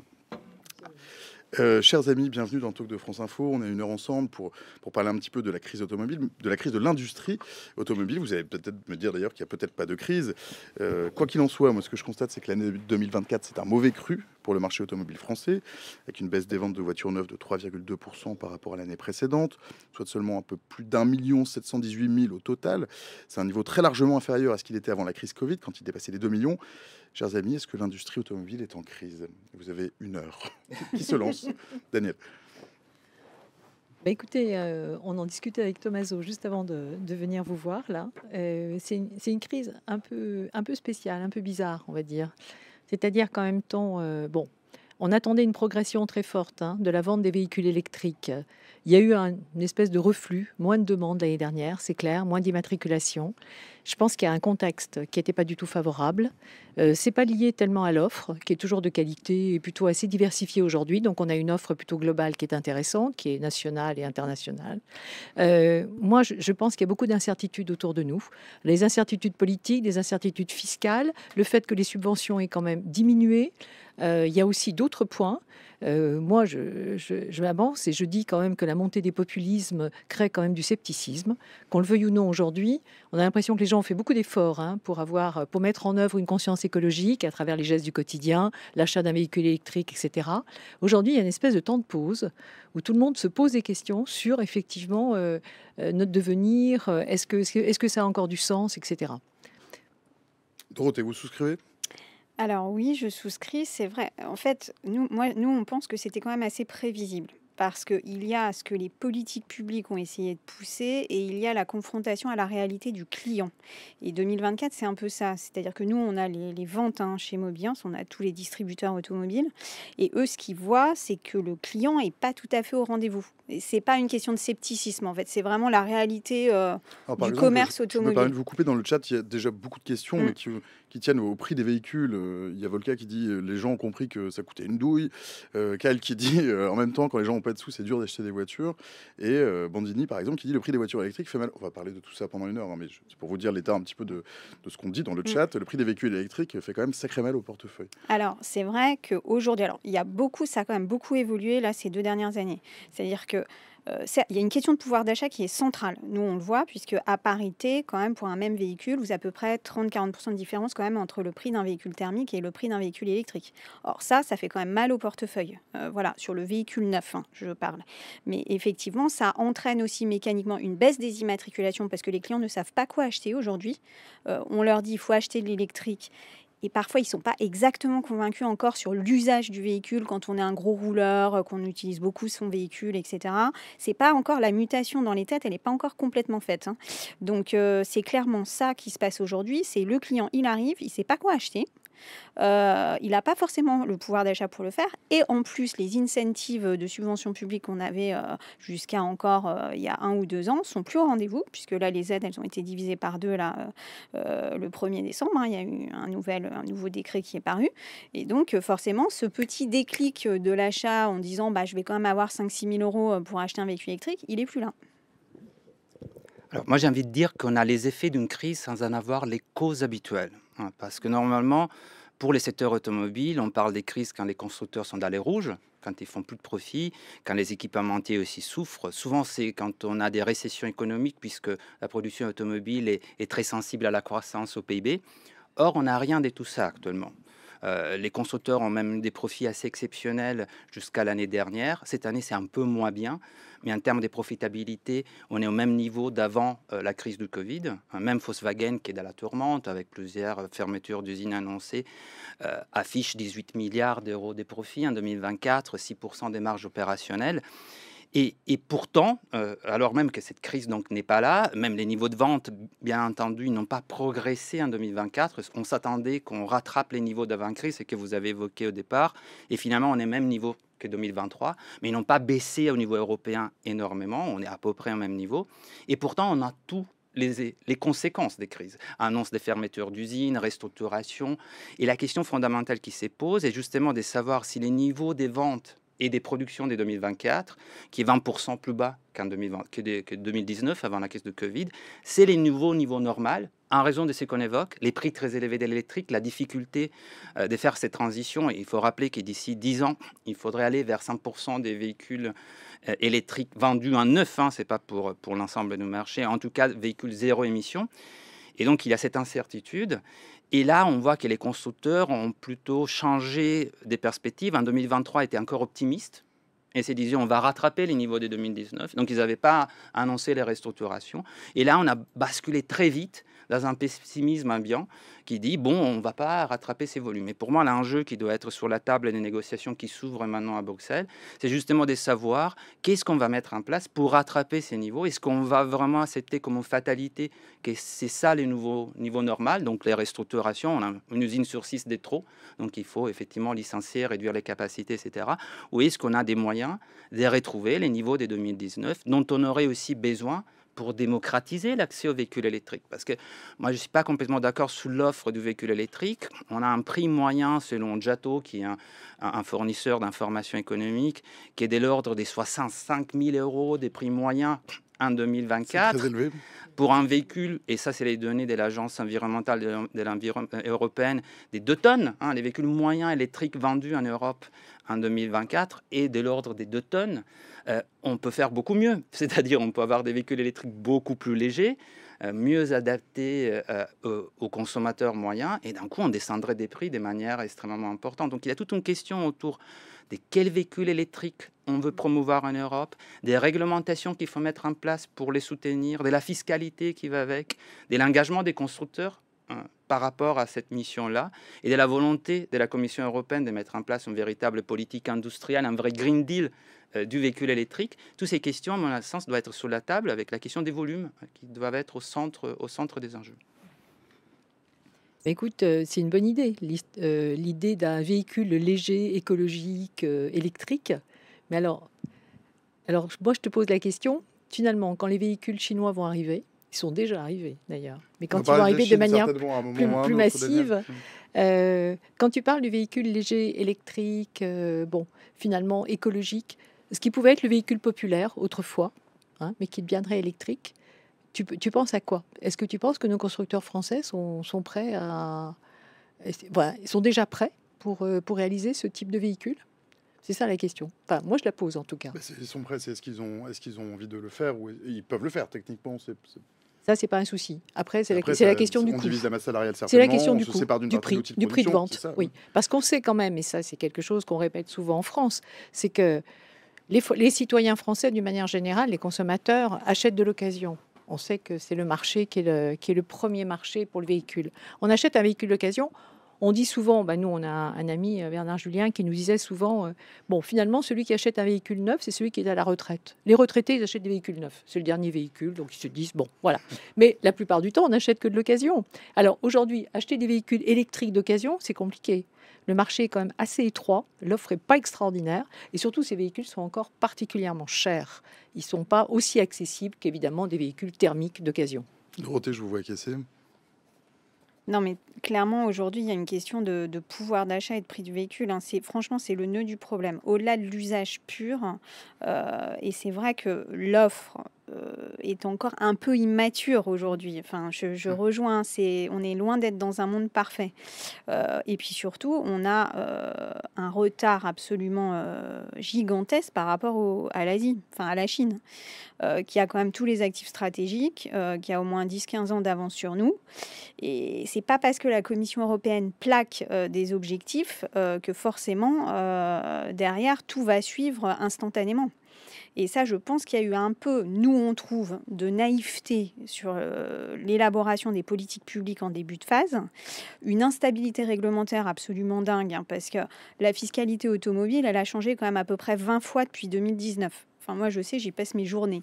Enfin, je veux dire, j'ai pas assez de 24 heures dans la journée pour suivre tout ce qui se passe à l'Assemblée, au Sénat et au gouvernement sur le véhicule électrique. C'est un truc, si vous couplez avec l'Europe, je pense qu'on est une des industries qui est la plus réglementée ces dernières années. En fait, le secteur aujourd'hui, il manque de lisibilité. C'est-à-dire qu'il faut arrêter de réglementer tous les 3 mois et de changer les règles.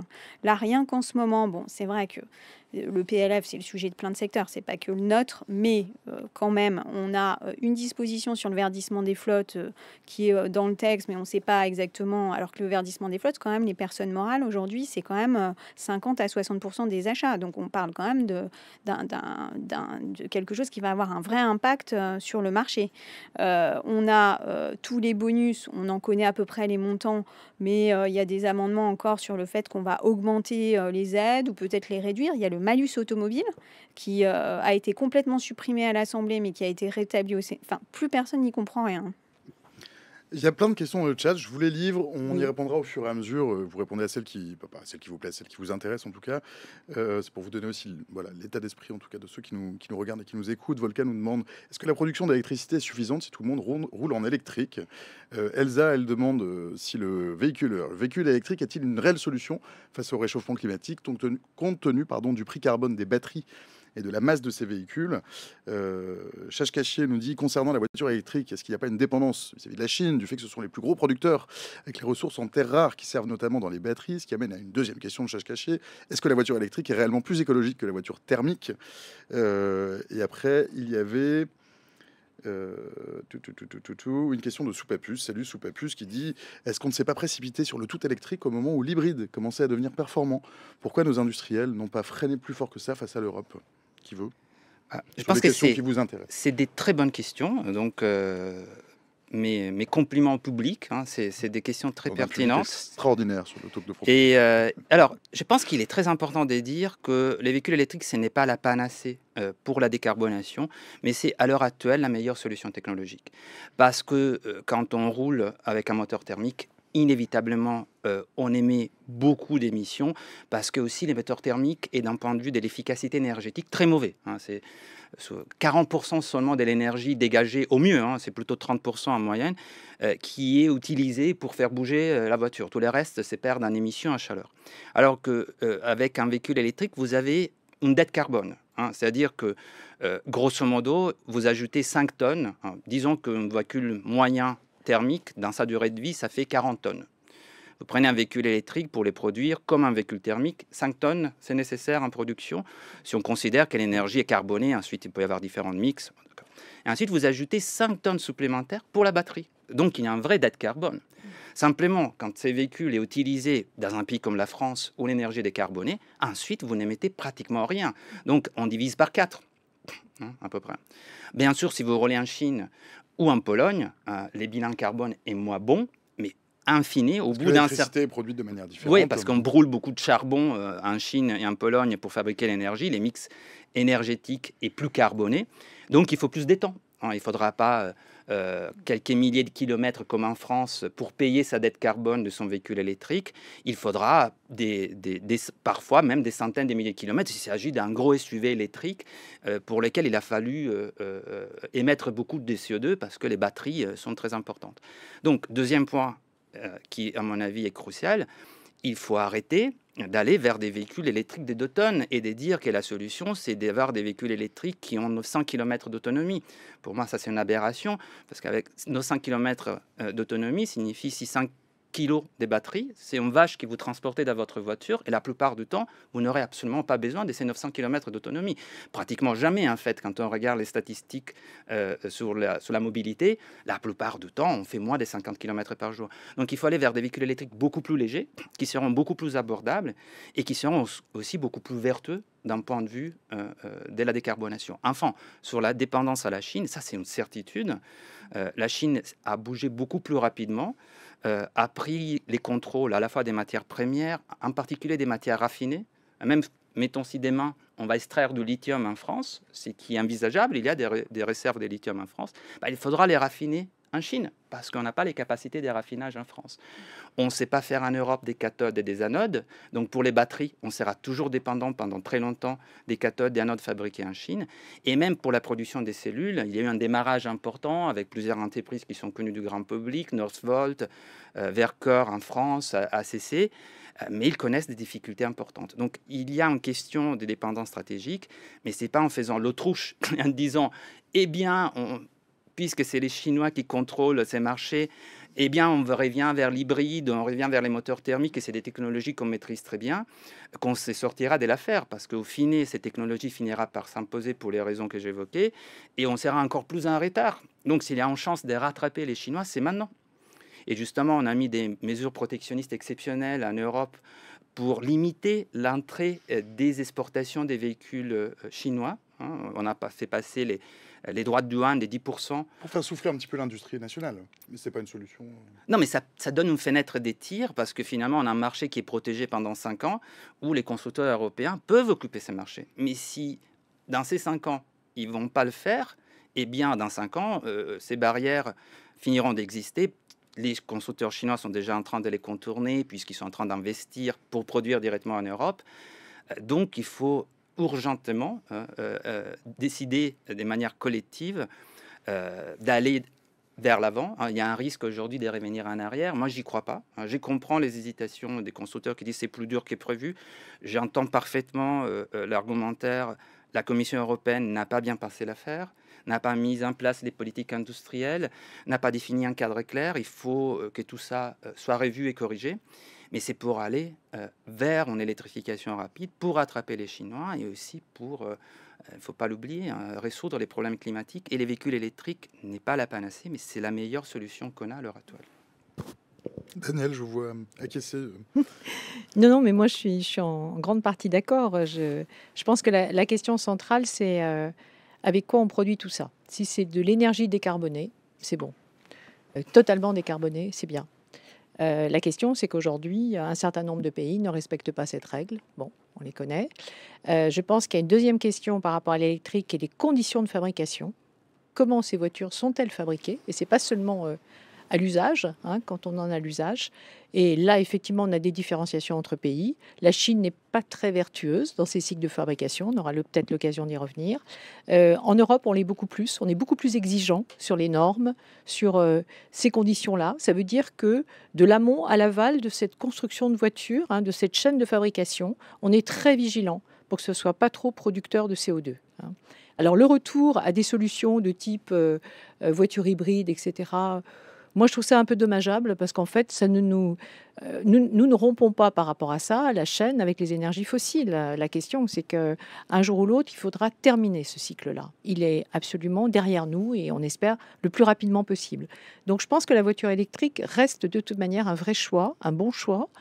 Bon, Tommaso, je ne reprendrai pas ce qu'il a dit, mais c'est tout à fait juste.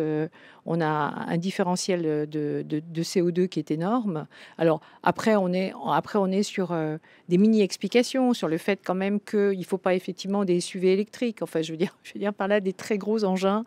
La petite voiture la citadine reste vraiment l'option la meilleure. Alors, en termes effectivement de pouvoir d'achat, parce que c'est quand même le serpent de mer, ça revient tout le temps. Il faut quand même raisonner aujourd'hui sur un cycle de vie d'une voiture. Moi, j'ai une voiture électrique. Alors, je l'ai achetée neuve, évidemment, comme beaucoup. Alors, à l'achat, c'est à certains coûts. À part qu'à l'usage, je veux dire, sur les 5-10 années d'usage de la voiture, le coût d'usage est absolument dérisoire. Il est dérisoire. Et ça, on n'insiste pas assez là-dessus, je crois, parce que c'est important. Tant que le coût de l'électricité reste tout à fait abordable et qu'il est quand même très largement encadré dans notre pays, en tout cas. Dorothée Desraux, je vous sens dubitative. Oui, je suis un peu dubitative parce que, encore une fois, quand on regarde les politiques publiques, on voit que la fiscalité automobile avance à grands pas. Et aujourd'hui, ce qu'on ne voit pas, c'est est-ce qu'il va y avoir un jour une fiscalité sur l'électricité des véhicules électriques? Et ça, aujourd'hui... Qui crée de l'incertitude. Ça crée de l'incertitude. C'est-à-dire, alors, évidemment, il ne faut pas communiquer sur ça aujourd'hui, mais il y a quand même... Le problème, c'est que pour expliquer aux gens. Le problème, c'est que vous êtes là pour communiquer éventuellement. En fait, on regarde maintenant toujours le verre à moitié vide, parce qu'aujourd'hui, ce qu'on voit, c'est qu'il y a quand même beaucoup de fiscalité. L'automobile est ultra fiscalisée. Donc, en fait, on ne peut pas s'empêcher de se poser la question de savoir si un jour, cette électricité à la recharge va être fiscalisée également. Or, avec la baisse du carburant, mécaniquement, on ne pense pas que l'État se prive de cette manne fiscale qui est de dizaines de milliards pour l'automobile. Mais il y aura autant d'incertitudes sur le pétrole. Il y a autant d'incertitudes sur le pétrole, mais avec les baisses de vente de véhicules thermiques, d'usage de véhicules thermiques, les mannes de recettes fiscales de l'État vont baisser et ils vont vouloir compenser, comme sur tous les autres sujets. Et donc la compensation, à quelle hauteur elle va se faire, ça c'est le grand questionnement aujourd'hui. Il y a une question que résume Izang, mais qui est posée par d'autres viewers dans le chat. On l'a un peu effleuré tout à l'heure, Daniel, c'est vous, je crois. Izang qui dit, mais pourquoi on ne contraint pas la taille, notamment le poids des véhicules électriques dans les offres nationales européennes à tout le moins? J'ai l'impression que les véhicules électriques, c'est pas mal de SUV, en fait, c'est quand même des grosses bagnoles. On parlait tout à l'heure de la petite voiture. Alors, et en fait, on ne peut pas le faire, mais pourquoi? Parce que ça saignerait nos industriels, en fait. Mais c'est une manière de prendre la question, finalement. Pourquoi on ne peut pas produire une petite voiture légère, plus petite, qui correspondrait à des usages peut-être plus adaptés à une demande qui a moins d'argent, très simplement? C'est une proposition qu'on vient de faire avec des collègues, Bernard Julien. C'est quoi le frein à tout ça, en fait? Ah oui, mais il y a des... En fait, c'est l'emploi et... Non, c'est pas l'emploi. C'est la protection de nos industries. Sinon, c'est Non, quoi? non, c'est pas ça. Au contraire, plus on produit de véhicules, si on produit des véhicules plus abordables, on vend automatiquement plus. Un des problèmes actuel qui a été évoqué, pourquoi il nous manque 2 millions de véhicules dans la production européenne par rapport à 2019, c'est le niveau de prix. Les prix ont augmenté beaucoup plus que l'inflation qui est en général des prix des consommations. On a des véhicules qui sont devenus incroyablement chers et donc on en vend moins. Donc si on avait des véhicules qu'on pouvait vendre moins cher, on en vendrait plus, on produirait plus, on n'aurait pas des usines à fermer. Donc, c'est pas ça la raison.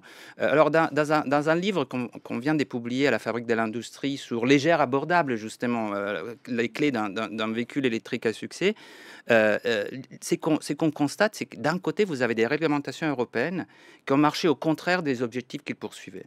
C'est-à-dire que vous voulez réduire le nombre de morts sur la route, c'est un des objectifs centraux. Il faut savoir que chaque fois qu'on ajoute 5 kilos au parc automobile, on augmente entre 7 et 10% la chance qu'un accident produise un mort. Pourquoi? C'est les lois de la physique. Plus un véhicule est lourd, plus quand il a un accident, il fait des dommages.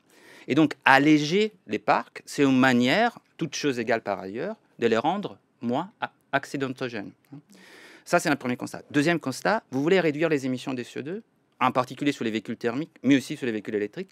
Un véhicule léger est beaucoup plus vertueux qu'un véhicule plus lourd. Et pourtant, on a fait ces travaux sur la Clio. Entre la Clio 1 et la Clio 6 qui va sortir, c'est à peu près 400 kilos qui ont été ajoutés au véhicule en 30 ans. Pourquoi? C'est la sécurité passive, c'est puis la sécurité active. Et puis, il y a aussi quelque chose de très aberrant qui va changer en 2025. Ce sont les objectifs CO2 paramétrés au poids. Et ça, c'était la grande victoire des Allemands à la fin des années 2000. C'est-à-dire qu'on a un objectif des CO2 qui sont proportionnels au poids. Plus un véhicule est lourd, plus un constructeur vend des véhicules lourds, moins l'objectif CO2 est contraignant. Vous voyez? Alors, le problème principal est, mettons que moi, constructeur vertueux... Non, il faut que vous me réexpliquiez. Alors, pardon. Plus un véhicule est lourd, plus on considère que c'est difficile de les décarboner. Et donc, l'objectif CO2, qui est basé sur la moyenne européenne, va être moins exigeant pour les véhicules plus lourds et plus exigeant pour les véhicules plus légers. Et donc, la problématique est la suivante. Si moi, je veux décarboner mon offre automobile en allégeant mon véhicule, eh bien, je ne suis pas gagnant puisque je rencontre un objectif CO2 plus exigeant. Et d'un coup, tous les constructeurs commencent décarboner avec des diesels, puis avec des hybrides, maintenant avec des électriques, parce qu'en augmentant les poids avec des technologies, je suis doublement gagnant. J'ai des véhicules qui consomment moins, parce que ces technologies sont plus vertueuses. Mais en plus, c'est devenant plus lourd, j'ai des objectifs CO2 qui sont moins contraignants pour moi. Et avec l'électrique, ça a été vraiment incroyable. Pour les constructeurs premium, imaginez-vous, vous vendez un véhicule électrique, 0 émission, selon les tests d'homologation européens, mais en plus, 2 tonnes augmente ma masse moyenne, donc objectif CO2 moins exigeant. En 2025, ça va changer ça. Les objectifs paramétrés au poids vont s'inverser. C'est-à-dire qu'à partir de 2025, si moi je vends des véhicules plus légers, j'aurai un objectif CO2 moins exigeant. Et donc, c'est pour ça qu'on a fait cette proposition dans ces bouquins, en disant, il y a là une fenêtre des tirs réglementaires, peut-être on reviendra plus tard sur comment ça s'est produit, c'est assez cocasse, qui permet de promouvoir des véhicules plus légers parce que les réglementations sont finalement en adéquation avec ça. Et on propose aussi quelque chose qui va au-delà, comme au Japon, où on a une catégorie spécifique pour les mini-véhicules qui s'appelle les K-Cars, qui est donc limitée justement en dimension, en puissance moteur, et qui a permis d'équiper à peu près 40% du parc automobile avec ces petits véhicules qui sont très vertueux, à la fois d'un point de vue environnemental, mais aussi social. Ça donne un accès à la mobilité individuelle pas cher. Eh bien, on a proposé qu'une telle catégorie soit introduite au niveau européen. Pas tout à fait les K-Cars, parce qu'en Europe, on roule plus et on a besoin des véhicules un peu plus grands. et avec un peu plus de capacités en termes des puissances moteurs, mais avec les mêmes critères derrière la tête, c'est-à-dire contraindre et en même temps permettre aux constructeurs d'équiper cet espace-là avec une offre qui soit concurrentielle et qui soit abordable. Et donc, on met cette proposition sur la table et donc on espère qu'on pourra être écouté lors des dialogues stratégiques qui s'ouvrent maintenant à Bruxelles. Vous parliez d'une histoire cocasse à nous raconter, mais allez-y, c'est le moment. On Alors, aime beaucoup qu'est-ce les qui s'est- histoires cocasses. Alors, les Allemands ont défendu bec et ongles ces objectifs paramétrés au poids parce que c'est dans leur intérêt. C'est ceux qui produisent les véhicules les plus lourds en Europe et ça les protégeait. Or, il y a une formule mathématique qui est intégrée dans la réglementation. Et avec cette formule mathématique, on doit calculer combien un véhicule plus lourd consomme des plus par rapport à un véhicule plus léger pour paramétrer justement l'objectif CO2. Donc, s'il consomme beaucoup plus, l'objectif CO2 va être beaucoup moins exigeant. S'il consomme un peu moins, on va réorienter les choses. Or, ce qui s'est passé, c'est qu'en 2021, on a vendu beaucoup de véhicules électriques. On est passé des 3% à 21% des véhicules hybrides rechargeables électriques qui émettent beaucoup moins de CO2 et qui sont beaucoup plus lourds qu'un véhicule thermique. En moyenne, c'est 700 kg de plus.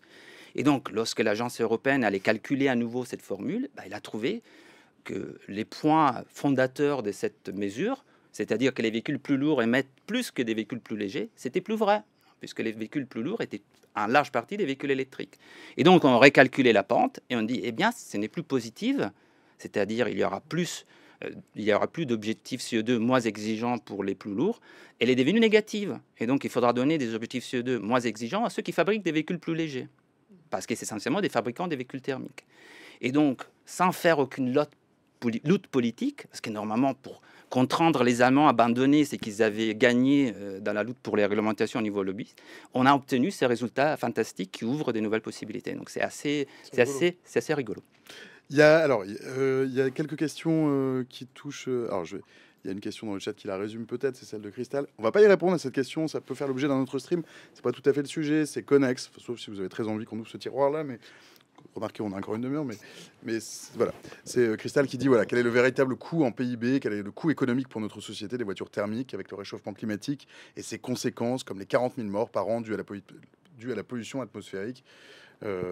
Donc c'est quoi le coût de la bagnole en fait sur la santé des gens? C'est peut-être un autre item, je crois. Je vous réinviterai pour en parler ou peut-être avec d'autres invités. Daniel, vous avez commis un livre qui s'appelle la révolution automobile. C'est quoi la révolution automobile? C'est un vaste sujet. Alors la révolution automobile... Donc c'est la révolution, on revient, ou c'est le grand changement, la révolution? Non, c'est un changement de paradigme complet. On change véritablement de modèle. On change... la révolution, on a quelques critères. Des critères technologiques, on passe dans des nouvelles technologies, c'est clair. On a des critères sociaux, avec des nouveaux usages. On a des critères économiques, des critères industriels.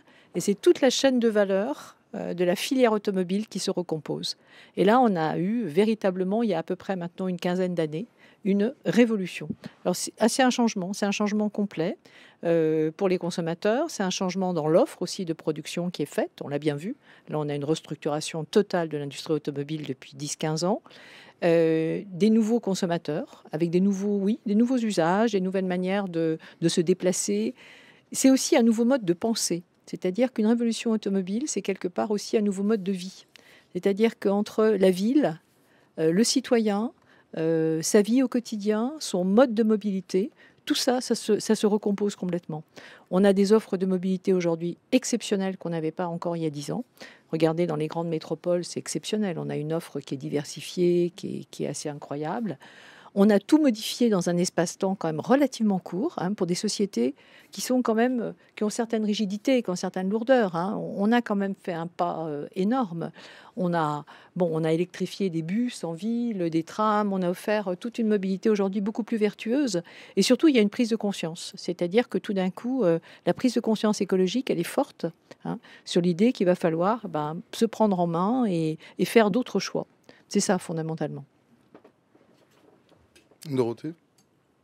Non, je suis assez d'accord. Alors nous, en plus, on a au sein de Mobiliance les nouvelles mobilités. Donc on a une vision quand même très 360, nous, puisqu'on a à la fois tout ce qui est vente automobile, mais on a aussi tout ce qui est trottinette, covoiturage, autopartage, etc. On anime aussi le segment mobilité à Station F. Donc, on a un peu cette espèce de laboratoire à Station F où, du coup, on incube des startups avec VID, notre partenaire.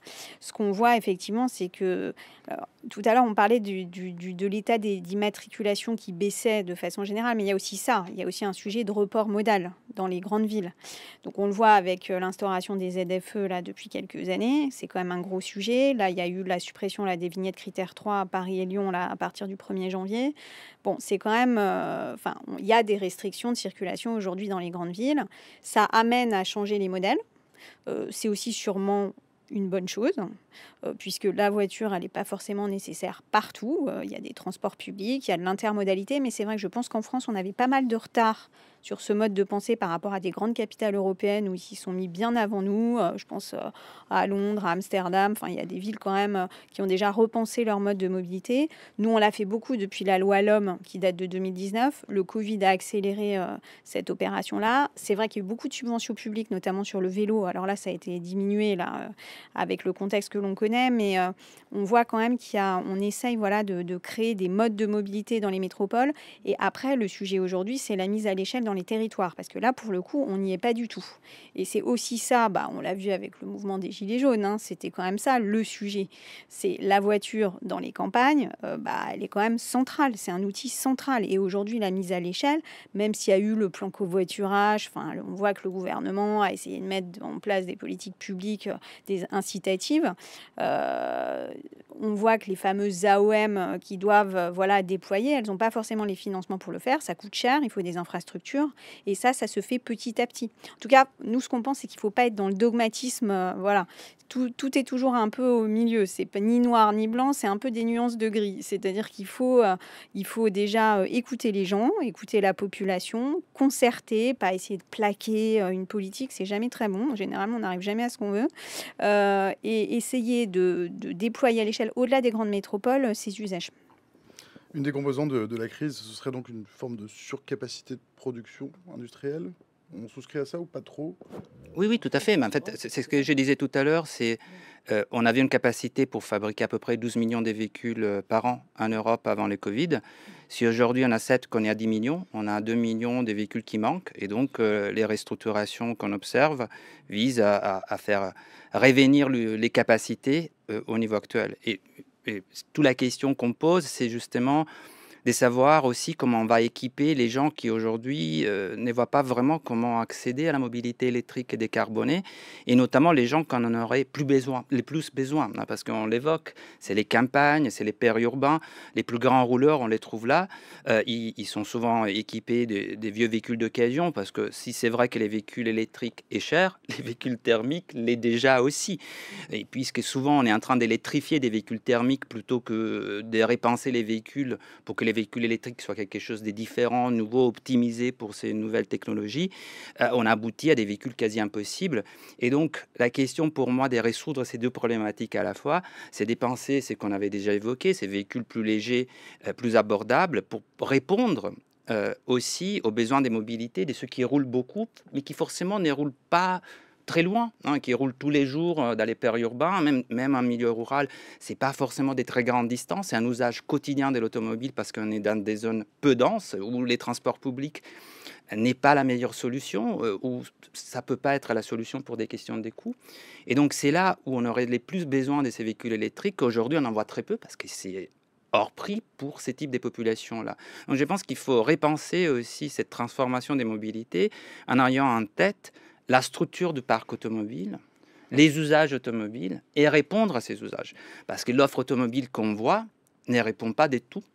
L'offre automobile électrique ne répond pas du tout à ses besoins. Et donc, il faut réajuster l'offre par rapport aux problèmes qu'on veut résoudre. Et en même temps, cela peut permettre de retrouver les volumes qui éviteraient de restructurer. Et donc, il y a toute une question des transitions justes, qui est un mot qu'on utilise à Bruxelles, mais qui reste un peu vite des contenus. C'est quoi une transition juste? C'est une transition qui évite de détruire des pans entiers de l'industrie, parce que sinon... C'est ce que j'allais vous dire. Si on fait se croiser toutes les courbes, à un moment, il y a une petite zone grise. Il y a des contraintes environnementales, réglementaires. Il y a ce problème de pouvoir d'achat.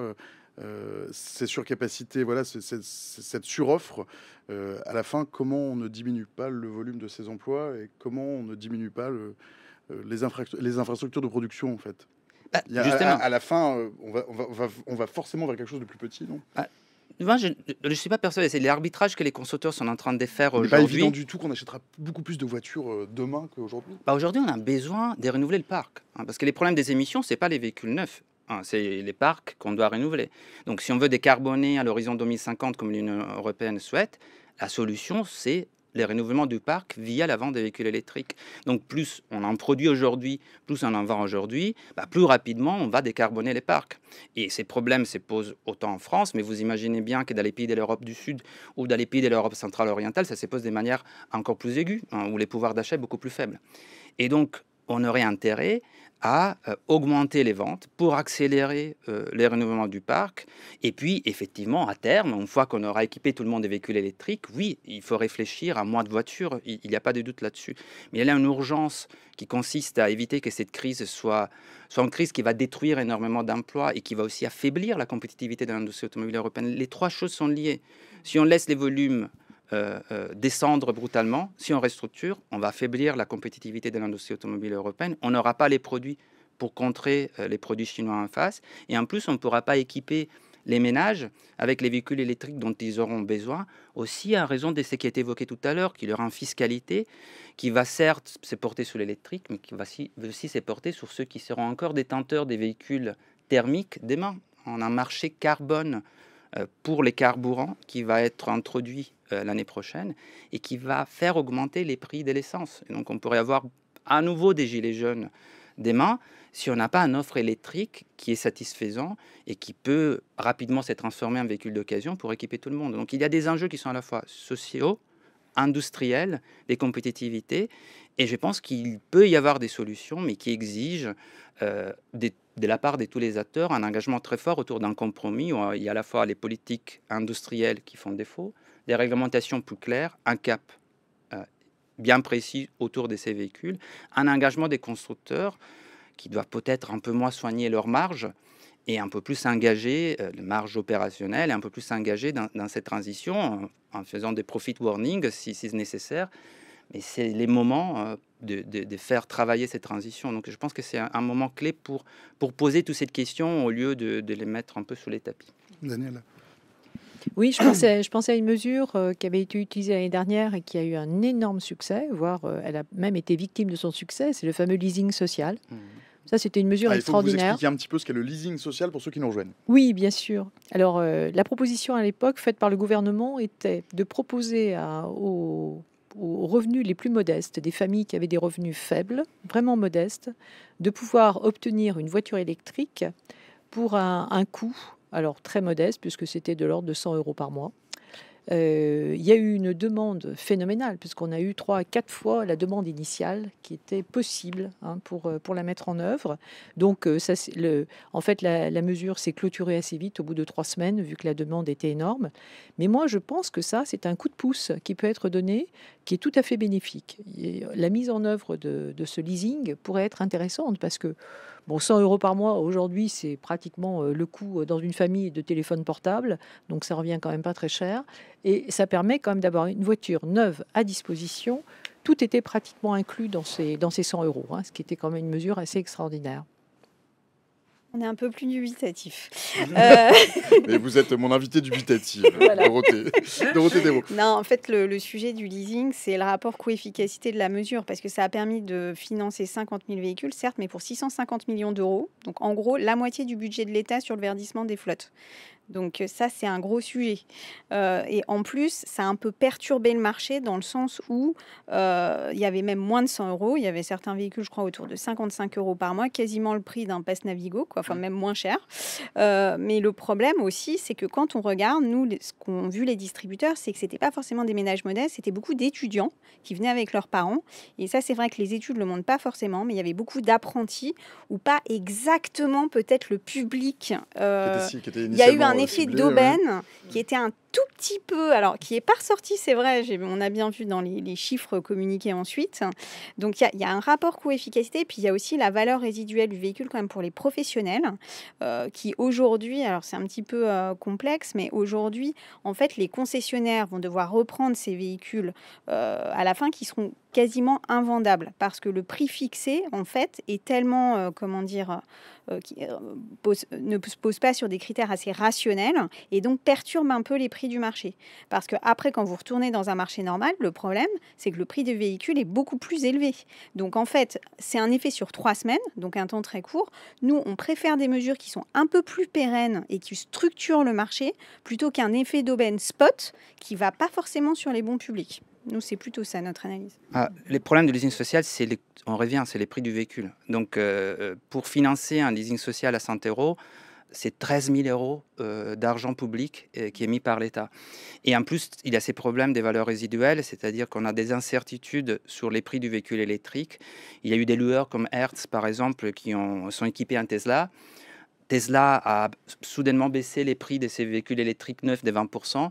Et donc, les principes du leasing, c'est quoi ?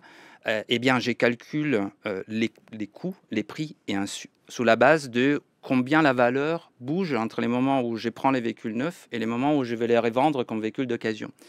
Or, si au moment où je revends les véhicules comme véhicules d'occasion, les véhicules neufs a baissé de 20%, eh bien, tous les calculs financiers que j'ai faits n'est plus bon et j'ai perdu de l'argent. Et donc, cette incertitude sur les valeurs résiduelles sera d'autant plus fort que les prix du véhicule électrique sont très élevés et que la guerre des prix qui est censée amener ces prix un peu plus bas n'a pas encore eu lieu.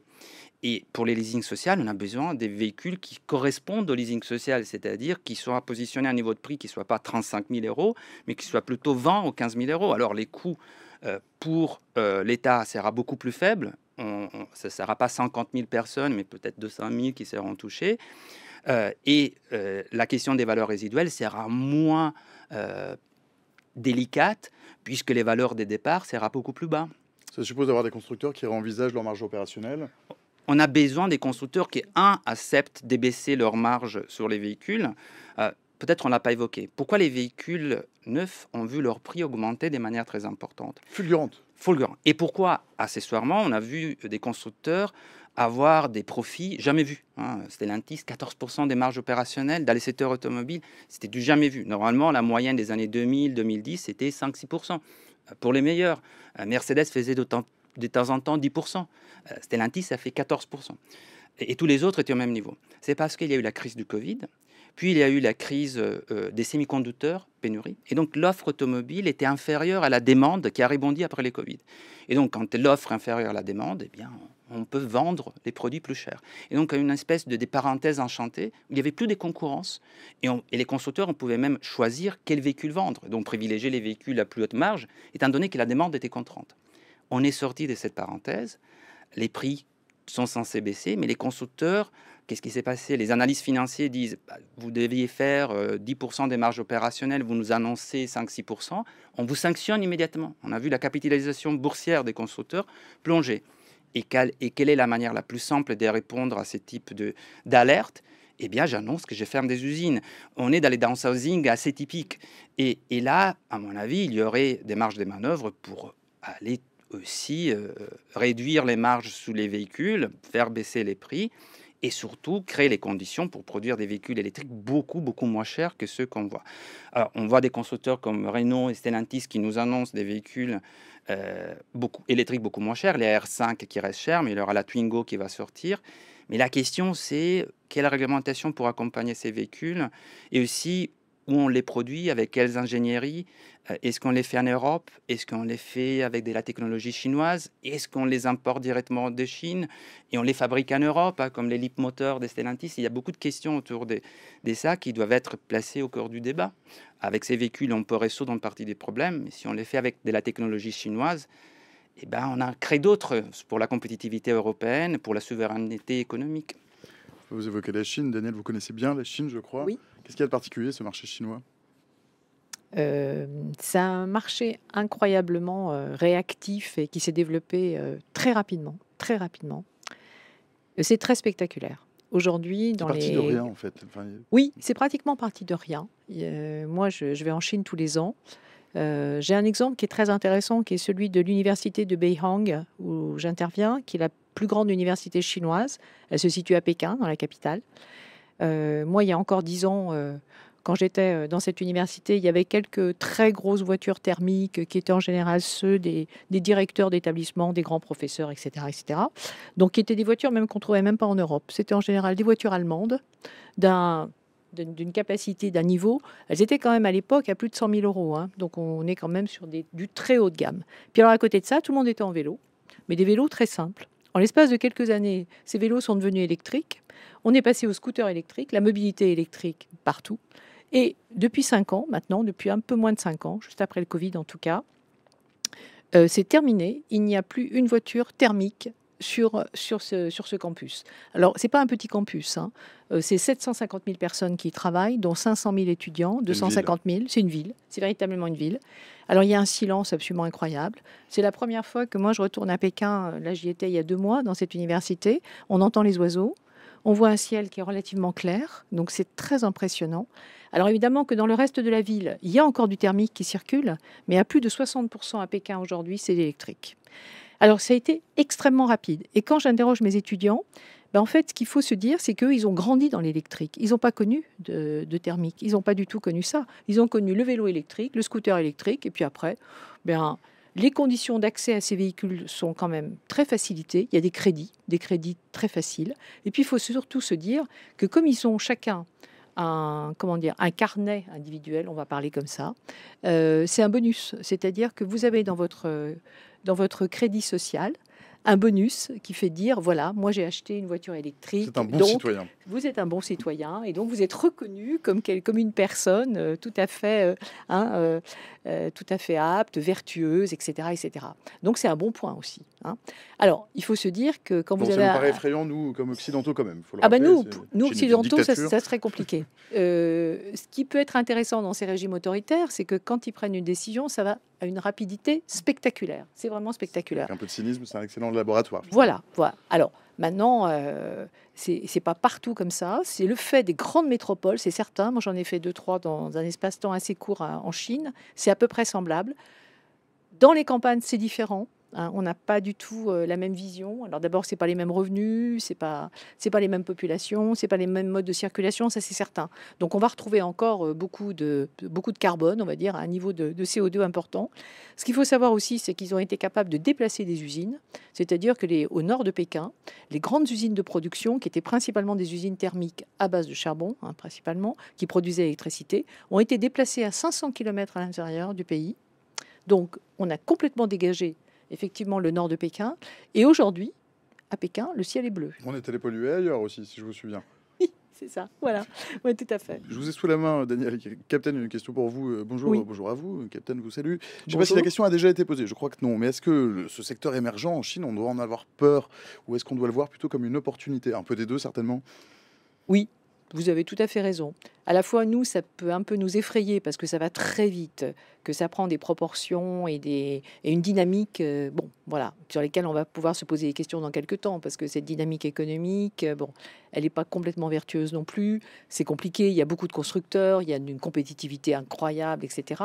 Mais c'est quand même intéressant en termes d'exemple. Hein. Moi, je suis assez étonnée quand même, et c'est un étonnement qui est plutôt positif sur cette dynamique qu'ils ont été capables de mettre en œuvre, hein, et très très rapidement. Parce qu'aujourd'hui, ils ont quand même des technologies de pointe, ils ont quand même des matières premières, c'est les premiers fabricants mondiaux de batteries, donc ils peuvent avoir une avance. Et ce qui peut, moi j'avais sous-estimé il y a quelque temps l'arrivée des voitures chinoises, la fameuse déferlante chinoise en Europe, elle n'est pas négligeable aujourd'hui. Moi, j'étais un peu dubitative. Aujourd'hui, je vois des concessionnaires, BYD, etc., partout, des prix qui sont quand même très compétitifs. Donc, ça veut dire que nous, on a intérêt à réagir vite. Ce que tu disais, là, il faut y aller, là, parce qu'ils sont capables, effectivement, malgré la taxation, malgré tout ce qu'on met en œuvre pour essayer de freiner un peu, il faut se dire quand même que leur présence, ils sont là aujourd'hui. Ils sont vraiment là. Dorothée Desros, c'est une chance, une opportunité ou il faut en avoir un peu peur ou un peu les deux? Un peu les deux. C'est-à-dire, aujourd'hui, la Chine, c'est le premier marché automobile. Donc, c'est vrai que l'Europe a un peu perdu sa place, et complètement. Et la France aussi est descendue dans les classements. Donc, voilà, c'est aussi un petit coup de... Enfin voilà, il faut qu'on se réveille.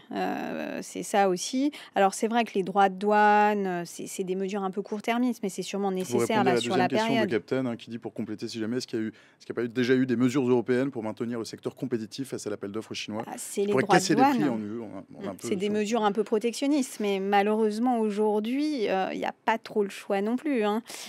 Donc c'est sûrement des mesures de transition pour en souffler un France. peu. Voilà, pour souffler un peu, laisser un peu de temps, parce que c'est vrai que les véhicules chinois, là, et nous on le voit chez nos distributeurs, hein, c'est vrai qu'aujourd'hui, le marché, enfin les véhicules chinois déjà ont des prix bas, ont des niveaux de confort plutôt bons. Voilà, il y a beaucoup de nouvelles marques, c'est attractif. On l'a vu au dernier mondial, il y avait pas mal de marques chinoises qui exposaient. Nous, on est allé au salon de Pékin et on va au salon de Shanghai là, dans quelques mois.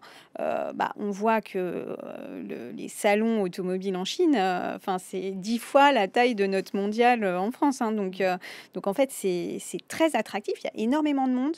C'est-à-dire que on peut se le dire quand même un peu, en Europe, on a eu, et en France notamment, on a eu un petit car bashing léger. En Chine, ils sont pas du tout là-dessus, hein. L'automobile, elle est attractive, c'est un outil innovant, c'est très positif. On n'a pas du tout cette image un peu en France quand même assez écornée, hein, de l'automobile en termes d'usage.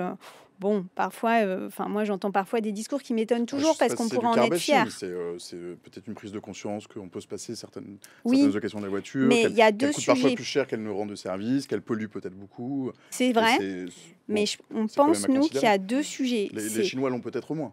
Oui, mais en fait, Et c'est pas d'abord faire offense à nos amis l'électrique. constructeurs, Non, du tout. Nous, on n'est pas constructeurs. Donc, distributeurs. du coup, voilà. Mais c'est pas le sujet. C'est que il faut pas mélanger une industrie qui est quand même une industrie de pointe et qu'il faut peut-être, dont il faut montrer l'attractivité et peut-être communiquer un peu plus positivement aussi sur cette industrie, parce que c'est une industrie quand même qui est centrale en Europe et qui génère beaucoup d'emplois.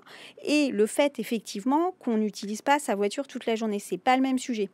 Le sujet de l'usage de l'automobile, et nous, vraiment, on est très bien placé pour le savoir, on a une nouvelle mobilité. Nous, on ne dit pas qu'il faut de la voiture tout le temps, c'est vraiment pas ça. Mais il faut avoir un discours mesuré et soutenir quand même notre industrie. Et aujourd'hui, c'est vrai qu'encore une fois, dans les politiques publiques, parfois, on sent que l'automobile, il faut avoir un discours plus positif sur l'industrie. Alors, le président disait j'aime la Ah, bagnole. il dit, non, la bagnole, on adore la bagnole. Je crois que c'est ça ce qu'a dit Emmanuel Voilà. Macron, président de la République. Je ne sais pas s'il faut dire ça Il n'y pour... a pas de car bashing quand le président de la République dit qu'il adore la bagnole, quand même. Bon, on a connu un ambassadeur plus modeste, quand même. En tout cas, nous, ce qu'on pense, c'est qu'il faut avoir un discours positif. Et après, il y a quand même tout le discours de transformation de la filière. Alors, nous, on est tout l'aval de l'automobile, donc on n'est pas la partie industrie. Mais c'est vrai que les compétences vont complètement changer pour le véhicule électrique. Là, aujourd'hui, par exemple, pour réparer un véhicule électrique, c'est quand même 30 à 40% de moins de main-d'œuvre qu'un véhicule thermique. Donc, nous, sur nos métiers, on le voit bien. Il va y avoir un changement, une transformation des métiers que nous, on prend à bras-le-corps, puisque nous, on a tous les organismes de branche de la formation et de l'emploi au sein de la branche des services de l'automobile. Et donc, on accompagne cette transition. Mais c'est un changement. Alors là, c'est vraiment une révolution. C'est-à-dire que les réparateurs aujourd'hui, les contrôleurs techniques, la vente automobile, même les auto-écoles, parce qu'aujourd'hui, on a les auto-écoles chez nous, elles doivent apprendre sur donc des véhicules, des boîtes automatiques, plus la boîte manuelle, qui va devenir la norme. Donc, en fait, ça change à tous les niveaux. Et donc, il faut qu'on mette tous nos métiers. Donc, nous, on les accompagne au quotidien, mais c'est des PME. Donc, c'est quand même 560 000 emplois en France. Donc, il faut leur faire changer complètement de mentalité. Et ça, c'est vraiment ce qui est en train de se faire aujourd'hui. Tommaso ?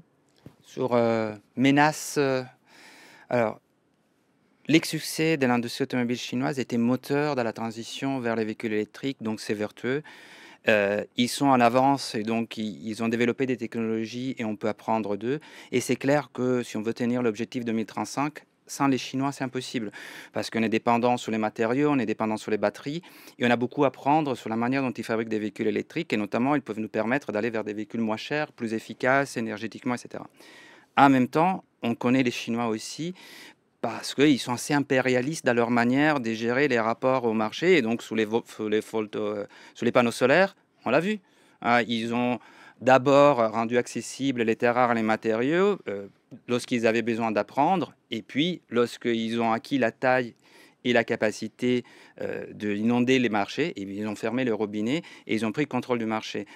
Pour la batterie, c'était un peu la même histoire, c'est-à-dire que au départ, c'était les Japonais, les Coréens qui avaient l'avance. Et au moment où ils ont développé leur industrie de la batterie en Chine, eh ben, ils ont interdit aux Coréens et aux Japonais de s'implanter en Chine et ne les ont invités que plus tard, quand ils ont eu les sentiments qu'ils étaient prêts. Et donc, il faut faire très attention, parce que si on est naïf sur les plans commerciaux, si on est naïf sur les plans des politiques industrielles, on va se retrouver sous contrôle, sous hégémonie chinoise, si les véhicules électriques est bien les véhicules des démons, et je le pense. Et donc, il faut trouver les moyens de coopérer avec les Chinois. Donc, des mesures protectionnistes, à mon avis, c'est un bon premier pas pour engager la discussion stratégique. Et il ne faut pas oublier que les Chinois ont imposé beaucoup de contraintes aux investisseurs étrangers occidentaux quand ils sont venus en Chine. Pour produire en Chine, il fallait créer une co-entreprise avec des entreprises d'État chinois et on ne pouvait pas en avoir les contrôles. Et cela a été vrai jusqu'à il y a très peu longtemps.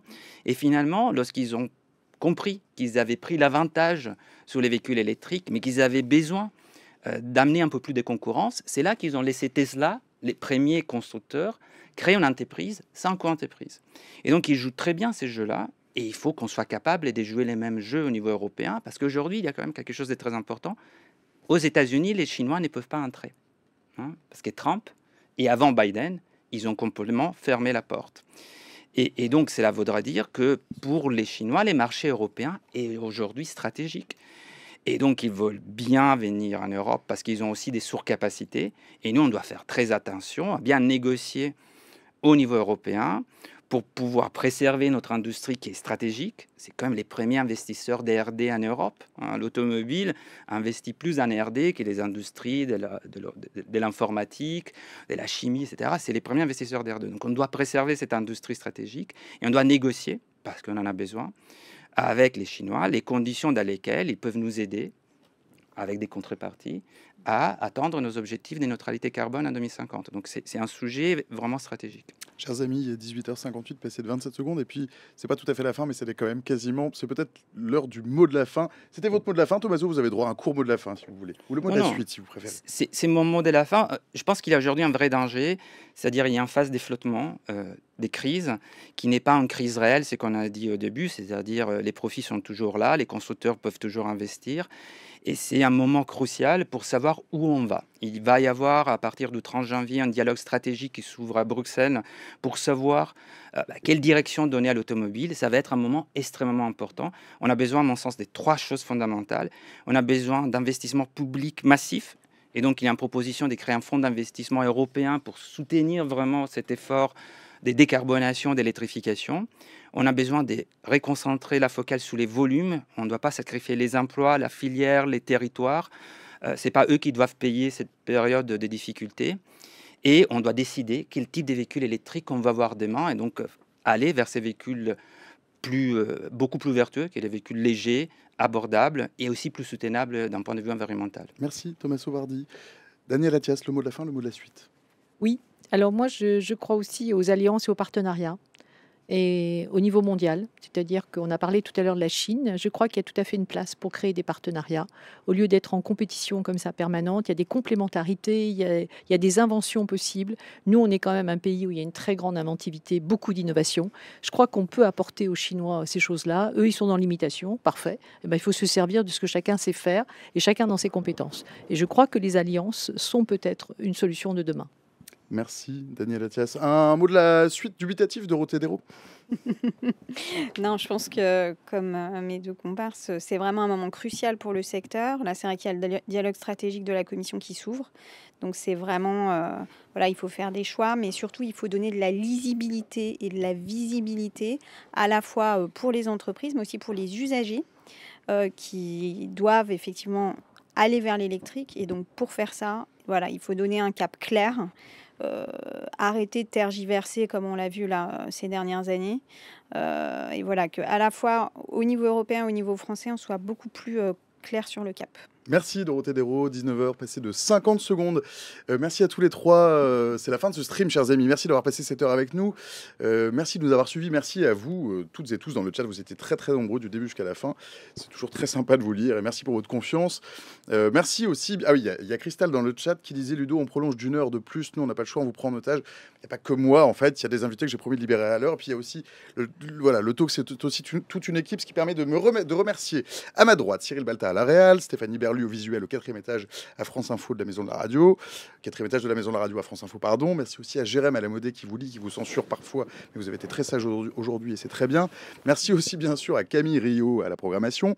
Merci à Pauline Moyer qui était en stage avec nous la semaine dernière et qui nous a permis notamment de concevoir ce joli plateau.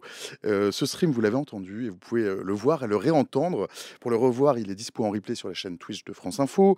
Vous pouvez aussi le revoir sur la chaîne YouTube de France Info ainsi que sur le site de France Info. Le site de France Info, c'est franceinfo.fr. Pour ceux qui aiment le son de la Maison de la Radio, le stream est aussi à réécouter sur l'offre podcast de l'appli de Radio France ou sur le portail de Radio France. On va se retrouver mercredi prochain, au même endroit, à la même heure, avec, je crois, de la politique et de la Star Academy au programme. Cher Camille Rio, programmateur du stream. Salut Camille, ça va ? Bonsoir à tous. Oui, 2 programmes passionnants pour la semaine prochaine.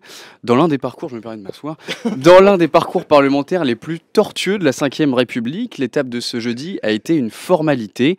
La Chambre haute, forte d'une majorité droite-centriste qui soutient le gouvernement, a validé le projet de loi de finances à 217 voix contre 105. Nous y reviendrons.